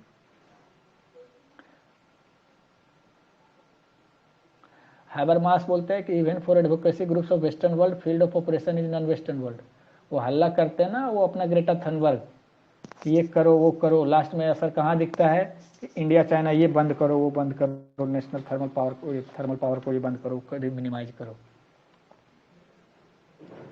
Sir ये Habermas की statement अभी बोले उसको वो लिखा है मैंने, ये यही जो वहाँ के ऊपर लिखा हुआ है। जी शायद।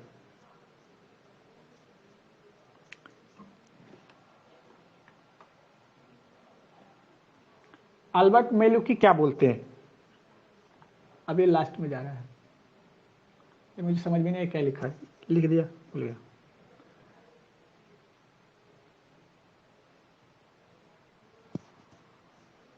एल्बर्ट मेलुकी जो भी लिखते हैं मैं पढ़ देता हूँ। The commonality that designates these diverse social movements as new and old is the way in which they respond to systematic encroachment on the life world. The shared intersubjective meanings and common understandings that form the backdrop of our daily existence and communication. ठीक है, कोई समझा सकते क्या फिर से पढ़ के?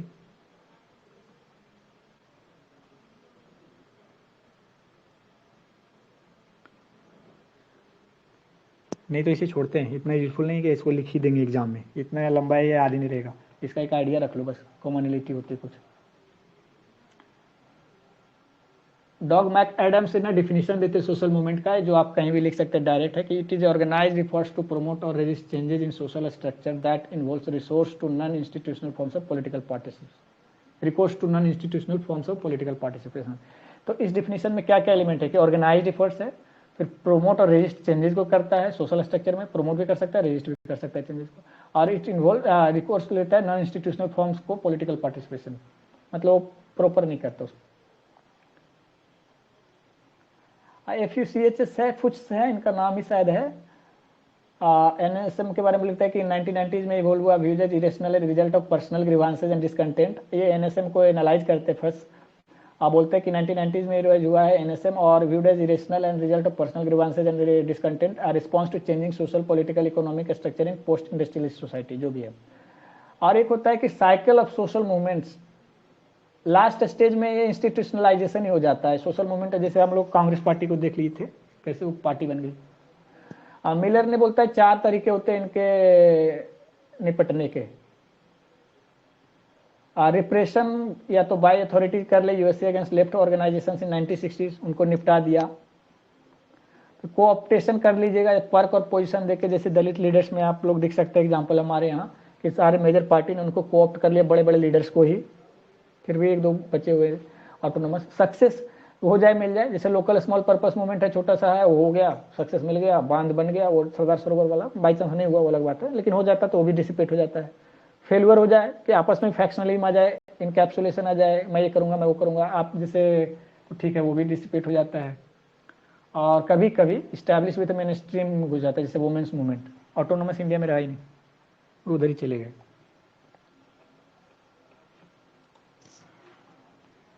और कोई सोशल मूवमेंट पे? सोशल मूवमेंट में बोलते हैं क्राइसिस ऑफ रिप्रेजेंटेशन के कारण आया है, पोस्ट रिप्रेजेंटेटिव डेमोक्रेसी है, कुछ ये सब तरह के आइडियाज है। मैं बोलता हूँ कहाँ था,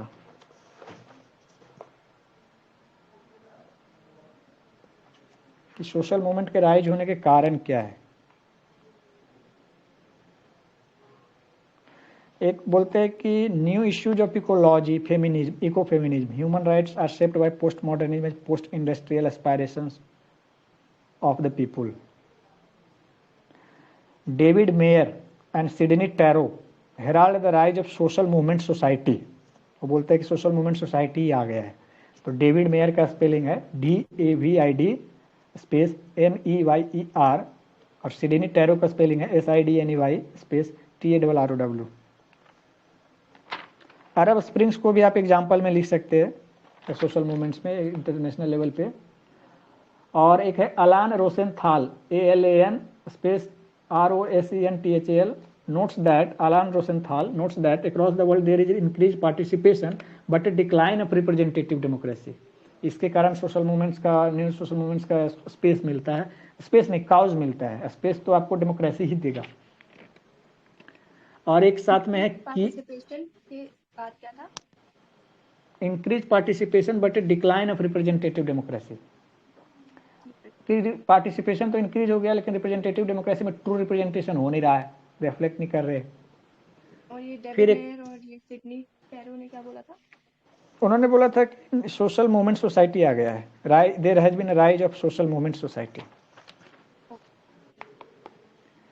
और कुछ स्कॉलर्स है वो बोलते हैं कि present movement is the movement नहीं movement present time is the post representative, कोई रिप्रेजेंटेटिव डेमोक्रेसी नहीं है, वो डिक्लाइन हो रहा है। इसमें है स्कॉलर का नाम है किएन KEANE, दूसरा है ब्रिटो वियरा BRITO VIERA, और है रोजान वैलोन ROSAN VALLON। इतना ज़्यादा मत याद रखो, पागल हो जाओगे। सीधे बोलते हैं present movement is post representative movement, इसके कारण काउज बन गया सोशल मूवमेंट का। ऐसे फिर तो 50 और लिखे मिल जाएंगे कहाँ कहाँ, फिर वो यूज कहाँ हो पाते। ये खत्म हो गया। इसके बाद बचा हुआ है इलेक्टोरल रिप्रेजेंटेशन का तरीका, इलेक्टोरल सिस्टम्स का। तो इस पे तो शायद इलेक्टोरल सिस्टम पे क्वेश्चन ही नहीं आते, लेकिन हमें तो करना है। ये वैसे भी जीएस टाइप लगता है। फिर भी आप, मैंने शॉर्ट कर देता हूँ, मैं इसका टेक्निक नहीं बताता कि किस सिस्टम में क्या है। और एक क्वेश्चन आया था ग्रुप पे किसी दिन कि रिप्रेजेंटेशन सिस्टम में proportional representation 1 vote 1 value Ambedkar से कुछ जुड़ा हुआ था। यदि वो क्वेश्चन को रिपीट कर देंगे तो बता देंगे, सोचा था लेकिन लिख नहीं पाए ग्रुप पे, शायद कंचन मैम का था। हाँ, इलेक्टोरल सिस्टम्स में देखते हैं, शॉर्ट में कर रहा हूँ मोनोलॉग की तरह, इसमें एनालाइज नहीं करूँगा, बहुत टाइम लेगा। कहीं गलत हुआ तो बता दीजिएगा।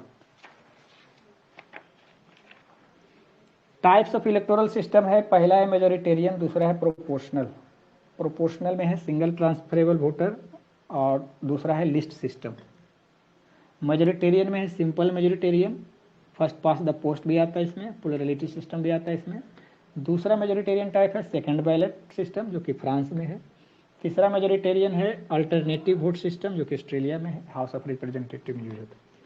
विंस्टन चर्चिल का स्टेटमेंट है डेमोक्रेसी इज वर्स्ट फॉर्म, वो वाला स्टेटमेंट है, इसे रिपीट नहीं कर रहा हूँ।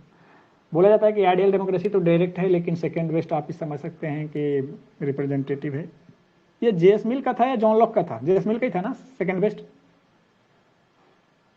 Best is direct answer.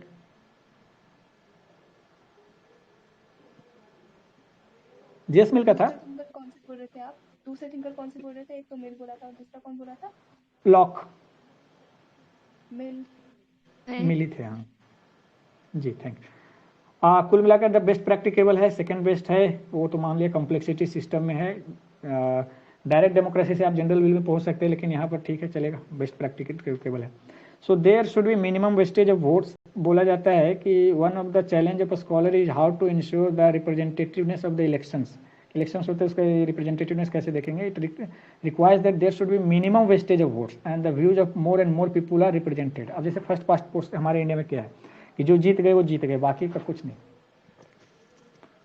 वो तो हमारे उनका कॉन्स्टिट्यूशन देख लीजिए, या तो उनका खुद का इनलाइटनमेंट है कि वो बाकियों का भी देखते हैं, या तो उनका खुद ही इलेक्टोरल सिस्टम में कंपल्सन्स है जो कि कॉन्स्टिट्यूशन इन्विजन किया होगा, उसके थ्रू वो फोर्स हो जाते हैं या कंपेल हो जाते हैं या इनलाइटेंड होते हैं कि बाकियों को रिप्रेजेंट करें।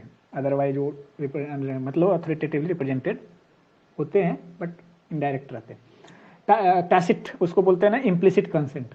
टाइप्स ऑफ इलेक्टोरल सिस्टम में मेजोरिटेरियन टाइप है जहाँ की सिंगल मेंबर कंसिस्टेंसी होता है, जो हमारे यहाँ सिंपल मेजोरिटेरियन होता है। Winning candidates require simple majority, 10 candidate require plurality of vote, जो भी है, एक वोट भी ज़्यादा आ गया अपना हो गया तो इसमें कुछ बोलने का नहीं है। आप बोलते हैं लिस्ट रिप्रेजेंटेटिव है क्योंकि maximum number of votes as waste हो जाता है जो हारने वाले को देते हैं।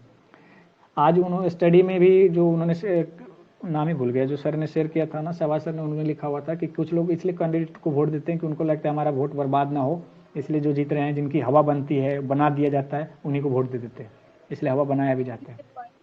इसीलिए पार्टीज ट्राई करती हैं कि ऐसा प्रोजेक्ट किया जाए मीडिया हाउसेस के थ्रू कि वो जीतने वाली है। जी। सेकेंड बैलेटरी जो है प्रेसिडेंशियल इलेक्शन फ्रांस में यूज होता है, जिसमें बोलता है कि 50% से एक्स्ट्रा वोट आने चाहिए, मतलब जो पोल्ड हुए, वैलिड पोल्ड, तो उसको होता है, उसमें बोलता है कि रिप्रेजेंटेटिवनेस को थोड़ा बढ़ाया जाता है। अब जब तक नहीं हो, नीचे वाले को हटाकर ऊपर लाया जाता है, ट्रांसफर करते रहते हैं। डिमेरिट है कि unnecessary burden on electoral machinery है, अननेसेसरी एक्सपेंडिचर है, इलेक्टोरल फैटिग है, वोट कराते रहो जब तक कोई ना मिल जाए।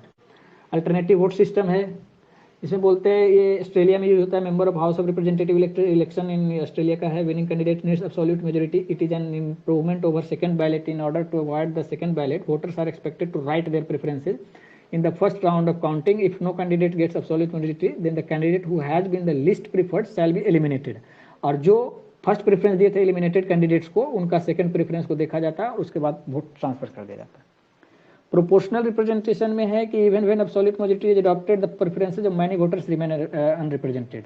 तो हम लोगों ने देखा कि ऊपर में भी कि जब प्रेफरेंसेज को भी देखे तो फिर भी कुछ का मतलब फर्स्ट प्रेफरेंस तो नहीं आया, तो इन्होंने क्या किया उसको रिमूव करने के लिए। तो सक्सेसिव जो टॉ आ रहा है ना कि इसके बाद वो उसके बाद वो, तो देखेंगे पिछला को थोड़ा दूर करने के लिए सबसे नेगेटिव लिस्ट रिप्रेजेंटेटिव कौन था, शुरू वाला मेजोरिटेरियन टाइप और सिंपल मेजोरिटेरियन टाइप। तो जैसे जैसे हमारा बढ़ता जा रहा है ना सिलेबस में टॉपिक यहाँ पर नोट्स में, वैसे से रिप्रेजेंटेटिवनेस बढ़ता जा रहा है। तो नोट्स में पढ़िएगा तो इस बात का ध्यान रखिएगा। तो ये प्रोपोर्शनल रिप्रेजेंटेशन पे आ चुके हैं। तो कहते हैं कि यहाँ तक अल्टरनेटिव वोट सिस्टम में कुछ खामियां थी। तो to make democracy representative proportional representative has been introduced, one of the major exponents इनका था जेएस मिल।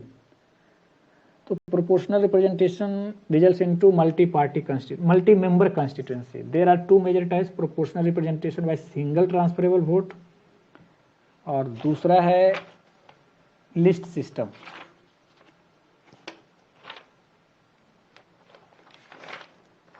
तो single proportional representation by single transferable vote जो है आयरिश में है, उनका इन्वेंशन है। कैसे है ये अल्टरनेटिव वोट सिस्टम की तरह ही है। Voter have to write their preferences and transfer of votes takes place. तो डिफरेंस क्या है, alternative vote system results into single member constituency, proportional representation into multi member constituency. The main difference is that in alternative vote system, candidate requires absolute majority, but in single transferable vote system, candidate needs to get quota of votes, means minimum number of votes are prescribed. Different countries can have different formula of quota. One of the most popular form of quota is DROOP quota, DROOP space quota. DROOP is equal to total number of valid votes divided by total number of candidates plus 1, नीचे में ही, और जो भी result है उसमें फिर से +1। Example है president election in India, it is not appropriate to call it as proportional representation. क्यों? क्योंकि only one candidate is to be elected. तो प्रोपोर्शन कहाँ है, बाकी जिन्होंने वोट दिया उनको कहाँ कुछ मिला। It can not be called as alternative vote system also because winning candidate requires quota votes in presidential election. The interesting fact is the quota required is the absolute majority in India. Interest है list system में क्या होता है कि सभी party जो होती है कंटेस्ट कर रही होती है वो अपना कैंडिडेट का लिस्ट निकालती है। बीजेपी भी निकालेगी 542 का, मान लीजिए एग्जांपल हाइपोथेटिकल, कांग्रेस भी निकालेगी 542 का, 545 का, जितनी पार्टियां सब 545 का ऊपर से नीचे हायरार्की में लिस्ट निकालेगी और वोट दे देंगे लोग। जिनको जितना परसेंट वोट आया उतना परसेंट 545 का सीट अलॉट होगा। मान लीजिए 50-50 दोनों को मिला, तो टॉप जो 224 या जो भी है दोनों का हायरार्की में जो लिस्ट में जैसे था 224 रैंक तक का सारा का सिलेक्ट हो जाएगा। 225 226 वाले सब हार जाएंगे। ये है लिस्ट सिस्टम।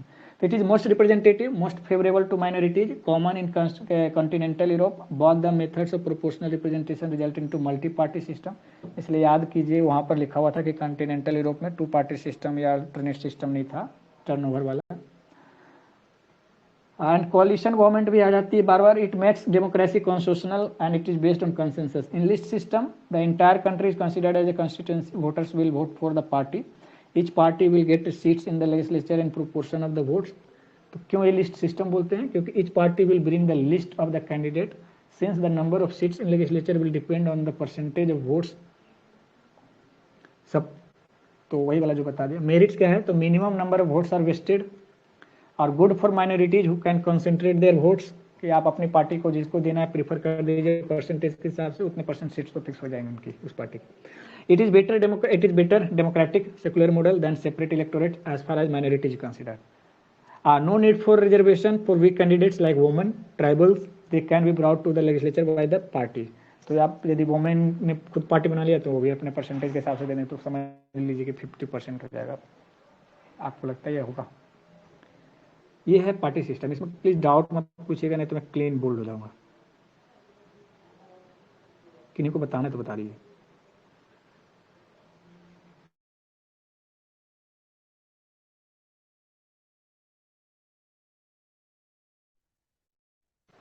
पे क्वेश्चन भी कम आया हुआ है। इसे बंद कर दूं? एक बार इसको, ये जो हमने पूरा पढ़ा है ब्रीफ समराइज कर सकते हैं। सिर्फ टेक्निकल टर्म्स बताता हूँ, उसका एनालिसिस निकल। इलेक्टोरल सिस्टम्स है, 2 प्रकार के होते हैं टाइप्स ऑफ। प्रोपोर्शनल में तो हम लोग देख लिया, लास्ट में जो नहीं, देखा ये तो नहीं, प्रोपोर्शनल ही था। ये तो अभी देखा है, उसमें तो अच्छा रिपीटिशन ही हुई पूरा है। एक बार जो, हाँ पूरा, अच्छा पूरा ऑल में इंडिया सिर्फ रेडियो वर्ड चालू करना चाहते हैं तो ठीक है, मैं तो कर ही दूंगा। ऑल इंडिया रेडियो चालू हो रहा है, रुक जाइए। मैं करूँ कहाँ से? जितने सारी चीज़ें आपने सुनी थी वो सारी चीज़ें की गारंटी नहीं सुनेंगे, क्योंकि मैं फिर भी कोशिश करता हूँ। Politics of representation and participation देखा, पॉलिटिकल पार्टी देखा, स्टेटिस्टोलॉजी बोला जाता है। नॉर्मेटिव में पॉलिटिकल पार्टी को 2 पर्सपेक्टिव से देखते हैं। एडमंड बुर्के का नॉर्मेटिव है, फिर बिहेवियरलिस्ट है, उसको पावर हाउसेज बोलते हैं, इलेक्टोरल मशीन्स बोलते हैं। कुल मिलाकर इनका काम था depending on democracy, creating public awareness और पॉलिटिकल सोशलाइजेशन। ऑटो वन कर्चाइमर है जो कैजुअल पार्टीज की बातें करते हैं। मार्क्सिस्ट में मार्क्स तो बोलते नहीं होना चाहिए, लेकिन लेनिन ने बोला what is to be done. Communist party vanguard of revolution बोलते हैं, कंसेशनस लाएंगे। ट्रेड यूनियन को लिमिटेड कंसेशनस वाले बोलते हैं। ये पार्टी जो है सीक्रेट सोसाइटीज है, रिवॉल्यूशनरी कंसेशनस लाएगी। और वो वर्जवाजी पार्टी को सेंट्रलिज्म पे बोलते हैं, अपने आप को डेमोक्रेटिक सेंट्रलिज्म पे बोलते हैं। फिर वो बोलते हैं हमारा सेल्स भी है,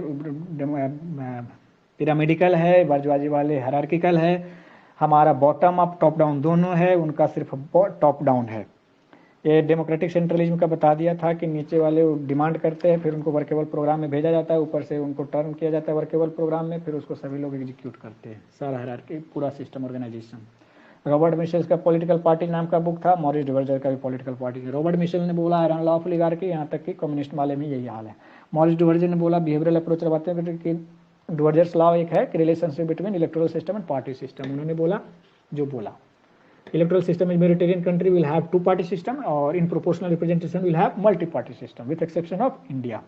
फिर उन्होंने पार्टी को आइडियोलॉजी पे बांटा, mass parties, cadre based parties, फिर democracy is feature of liberal parties, discipline is feature of cadre based party. उन्होंने बोला इंटरनल स्ट्रक्चर पे 4 टाइप दिया, ब्रांच वाले लिबरल पार्टी, सेल वाले कम्युनिस्ट पार्टी, कॉकस वाले राइटिस्ट पार्टी, मिलिशिया वाले कुछ पार्टी के पास होता है, जैसे कम्युनिस्ट पार्टी रेड गार्ड्स है, कम्युनिस्ट पार्टी ऑफ चाइना के पास। कंट्रीब्यूशन ऑफ मायरन वाइनर और जोसेफ पालम्बरा का है, उनका है competitive non competitive electoral system. Competitive में टर्नओवर है, आइडियोलॉजिकल है, प्रैग्मेटिव है। फिर कॉम्पिटिटिव में ये वन पार्टी डोमिनेंट है, मल्टी पार्टी सिस्टम है। नॉन कॉम्पिटिटिव में हेजेमोनिक है, जो कि चाइना का एग्जांपल है। टर्नओवर में यूके यूएसए का एग्जांपल ले लीजिए, डोमिनेंट पार्टी में आप आईएनसी टिल 1967, साउथ अफ्रीका में अभी ले लीजिए एएनसी। टर्नओवर में आइडियोलॉजिकल हो गया ब्रिटेन में, प्रैग्मेटिक हो गया यूएसए में। वेस्टर्न नॉन वेस्टर्न में बोलते हैं कि उन्हें मॉडल फीचर्स है, इंट्रा पार्टी डेमोक्रेसी है, आइडियोलॉजिकल बेसिस है, ट्रांसपेरेंसी, अकाउंटेबिलिटी है, फलाना है ढिमकाना है। एंग्लो अमेरिकन ट्रेडिशन है, 2 पार्टी सिस्टम जिसको बोलते हैं। कॉन्टिनेंटल में मल्टी पार्टी हम लोगों ने देखा, प्रोपोर्शनल रिप्रेजेंटेशन में वो आता है। नॉन वेस्टर्न में आप जितनी चीज़ें याद कर सकते हैं, ट्रेडिशनल है, प्रिज्मेटिक है, नेपोटिज्म है, ये है वो है, कास्ट है, रिलीजन, आइडेंटिटी बेस्ड है, ट्रेडिशन मॉडर्निटी कोएग्जिस्टेंस करता है। पॉल ब्रास का पैराडॉक्स है। जोगेंद्र यादव का भी वो था कि पॉलिटिकल मशीन बन गया है, वो नेशन मेकिंग एजेंडा में नहीं काम कर रहे। प्रेशर ग्रुप्स और इंटरेस्ट ग्रुप पे आ जाते हैं। प्रेशर ग्रुप एक टेक्निक है, इंटरेस्ट ग्रुप कुल मिलाकर एक ऑब्जेक्टिव को रिप्रेजेंट करता है, दिखाता है, इंटरेस्ट को आर्टिकुलेशन करता है। प्रेशर ग्रुप्स को इनविजिबल एम्पायर भी बोला जाता है। गैब्रियल अल्मोंड ने इसको स्टैटिक क्लासिफिकेशन किया है। Institutional example civil servants, associational example students association ले लीजिए, टीचर्स एसोसिएशन, जो कि एसोसिएशनल वाले सबसे ज़्यादा होते हैं डेवलप्ड सोसाइटीज़ में।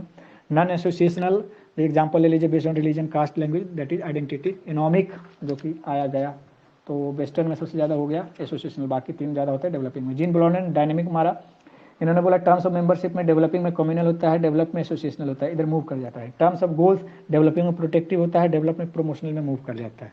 टेक्निक्स है लॉबिंग, बंद, धरना, हड़ताल, प्रोपेगेंडा। सोशल मूवमेंट्स में आपको 3 एलिमेंट्स होते हैं, collective action, social change, common purpose होते हैं। इनका होता है कि लिस्ट इंस्टीट्यूशनल है among social movements, political parties and pressure groups. INC को आप लिख सकते हैं कि मूवमेंट किस तरह स्टार्ट हुआ, प्रेशर ग्रुप से होते हुए पार्टी में बन गया, पॉलिटिकल पार्टी, इंस्टीट्यूशनलाइजेशन हो गया। ओल्ड सोशल मूवमेंट और न्यू सोशल मूवमेंट का क्लासिफिकेशन है। ओल्ड में लेफ्ट मूवमेंट था, प्रोटेक्ट वर्कर करते थे, इकोनॉमिक फोकस किया, स्टेट के टारगेटेड कर रखा था, ब्रॉड बेटर इशू था, क्लास बेस्ड था, लीडरशिप था मिडिल क्लास का, पुअर का था मोस्टली। ऑस्ट्रेट जी था डायरेक्ट एक्शन लेते थे, nature the materialistic, new social movement 1960 से स्टार्ट हुआ, न्यू लेफ्ट बोलते हैं, मिडिल क्लास बोलते हैं, क्वालिटी ऑफ लाइफ पे फोकस किया, पीस डिजार्मेंट डेवलपमेंट सस्टेनेबल पर इनका एजेंडा है ज़्यादा, और क्वालिटी ऑफ लाइफ है, नॉन मटेरियलिस्टिक भी है, और ये सोसाइटी को भी टारगेट करते हैं, स्टेट से भी डिमांड करते हैं, सभी से करते हैं। क्लास बेस्ड लीडरशिप जो देखते हैं मिडिल क्लास और पर मिडिल क्लास है। मेथड जो है आर्ट, लिटरेचर, पोएट्री, थिएटर, नुक्कड़ नाटक, मूवी जितना, और सोशल मीडिया भी है। सोशल मूवमेंट से नॉर्थ साउथ को कंपेयर करेंगे तो एडवांस कंट्री में phase of old social movement over हो गया है, नया आ गया, लेकिन फिर भी देखते हैं 2008 के बाद कुछ कुछ चीज़ें आ गई है, और ब्रेड एंड बटर इशू वापस आ रहा है। ओल्ड क्लासेस जो है लॉस ऑफ जॉब के कारण स्टेट रोलिंग बैक हो गया। Social movement in countries of south जो है दोनों साथ चल रहा है, शुरू से चल रहा है, कॉम्प्लेक्स रिलेशन है। इन्वायरमेंटल मूवमेंट ऑफ इंडिया को आप एग्जाम्पल ले सकते हैं, गुहा का स्टेटमेंट है इंटरेस्टमेंट फुल स्टॉल में। इलेक्टोरल सिस्टम में है मेजोरिटेरियन, प्रोपोर्शनल, प्रोपोर्शनल पहले बोलता हूँ छोटा है, एसटीवी है, सिंगल ट्रांसफरेबल वोट, और लिस्ट सिस्टम जो लास्ट में बताया था। मेजोरिटेरियन में सिंपल मेजोरिटेरियन टाइप है, प्लूरलिटी सिस्टम है, फर्स्ट पास द पोस्ट है इंडिया में, ये सबसे लिस्ट रिप्रेजेंटेटिव है। इसके बाद सेकंड बैलेट फ्रांस वाला थोड़ा रिप्रेजेंटेटिव हुआ, फिर अल्टरनेट वोट सिस्टम ऑस्ट्रेलिया वाला हाउस ऑफ रिप्रेजेंटेटिव और रिप्रेजेंटेटिव हुआ। इससे भी रिप्रेजेंटेटिव हो जाता है प्रोपोर्शनल वाला जिसमें सिंगल ट्रांसफरेबल वोट, और सबसे ज़्यादा रिप्रेजेंटेटिव हो जाता है लिस्ट सिस्टम वाला। डन। Thank you sir.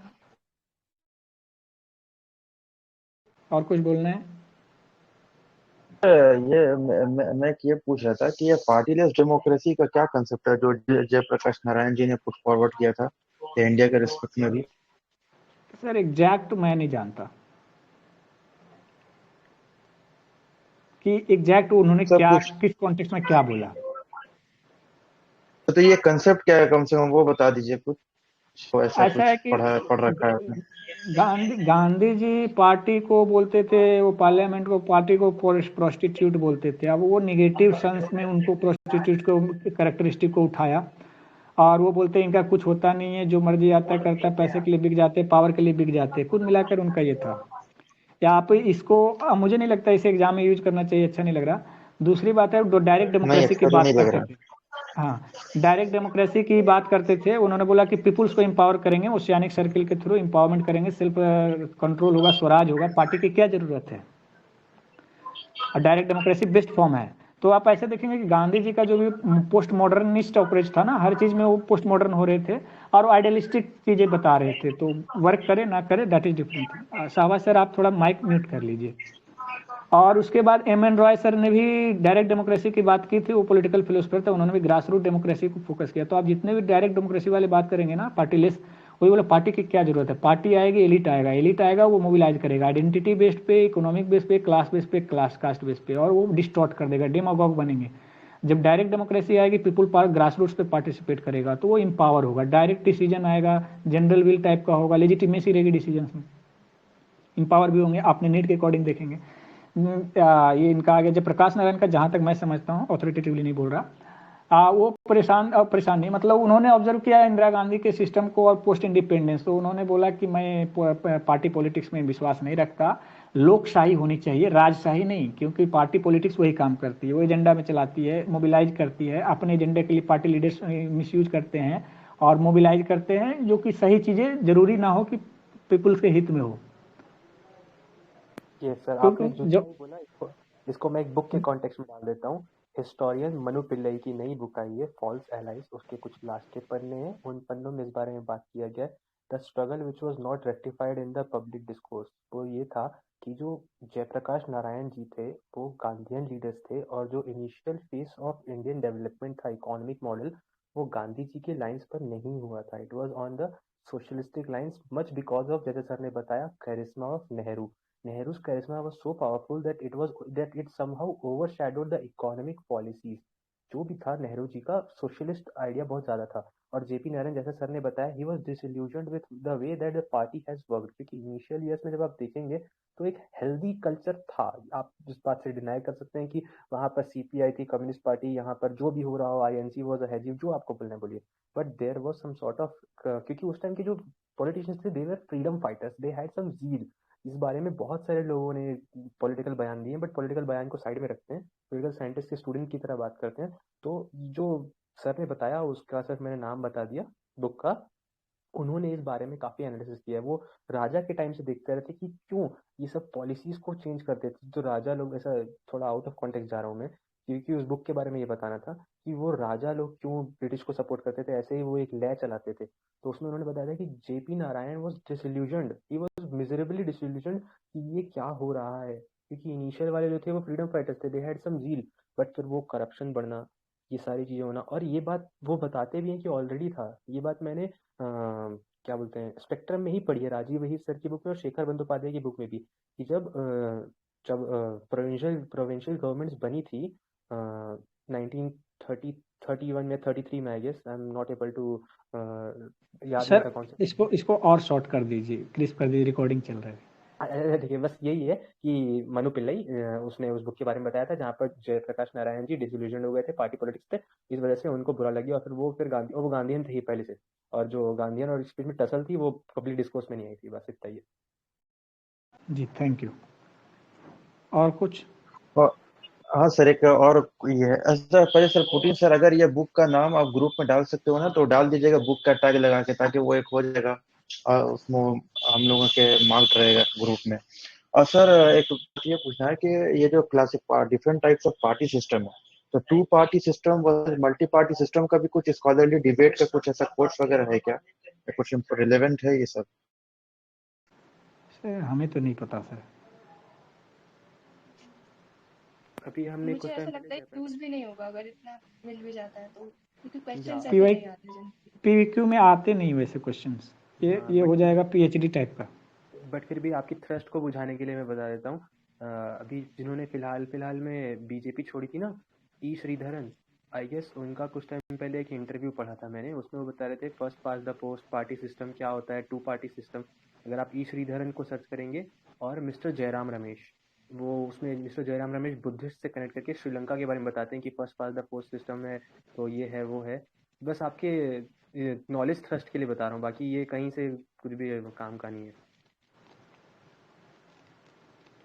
ठीक है, रिकॉर्डिंग बंद करूं? बिल्कुल सर, कर दीजिए। जी 1.5 घंटे को। Thank you friends.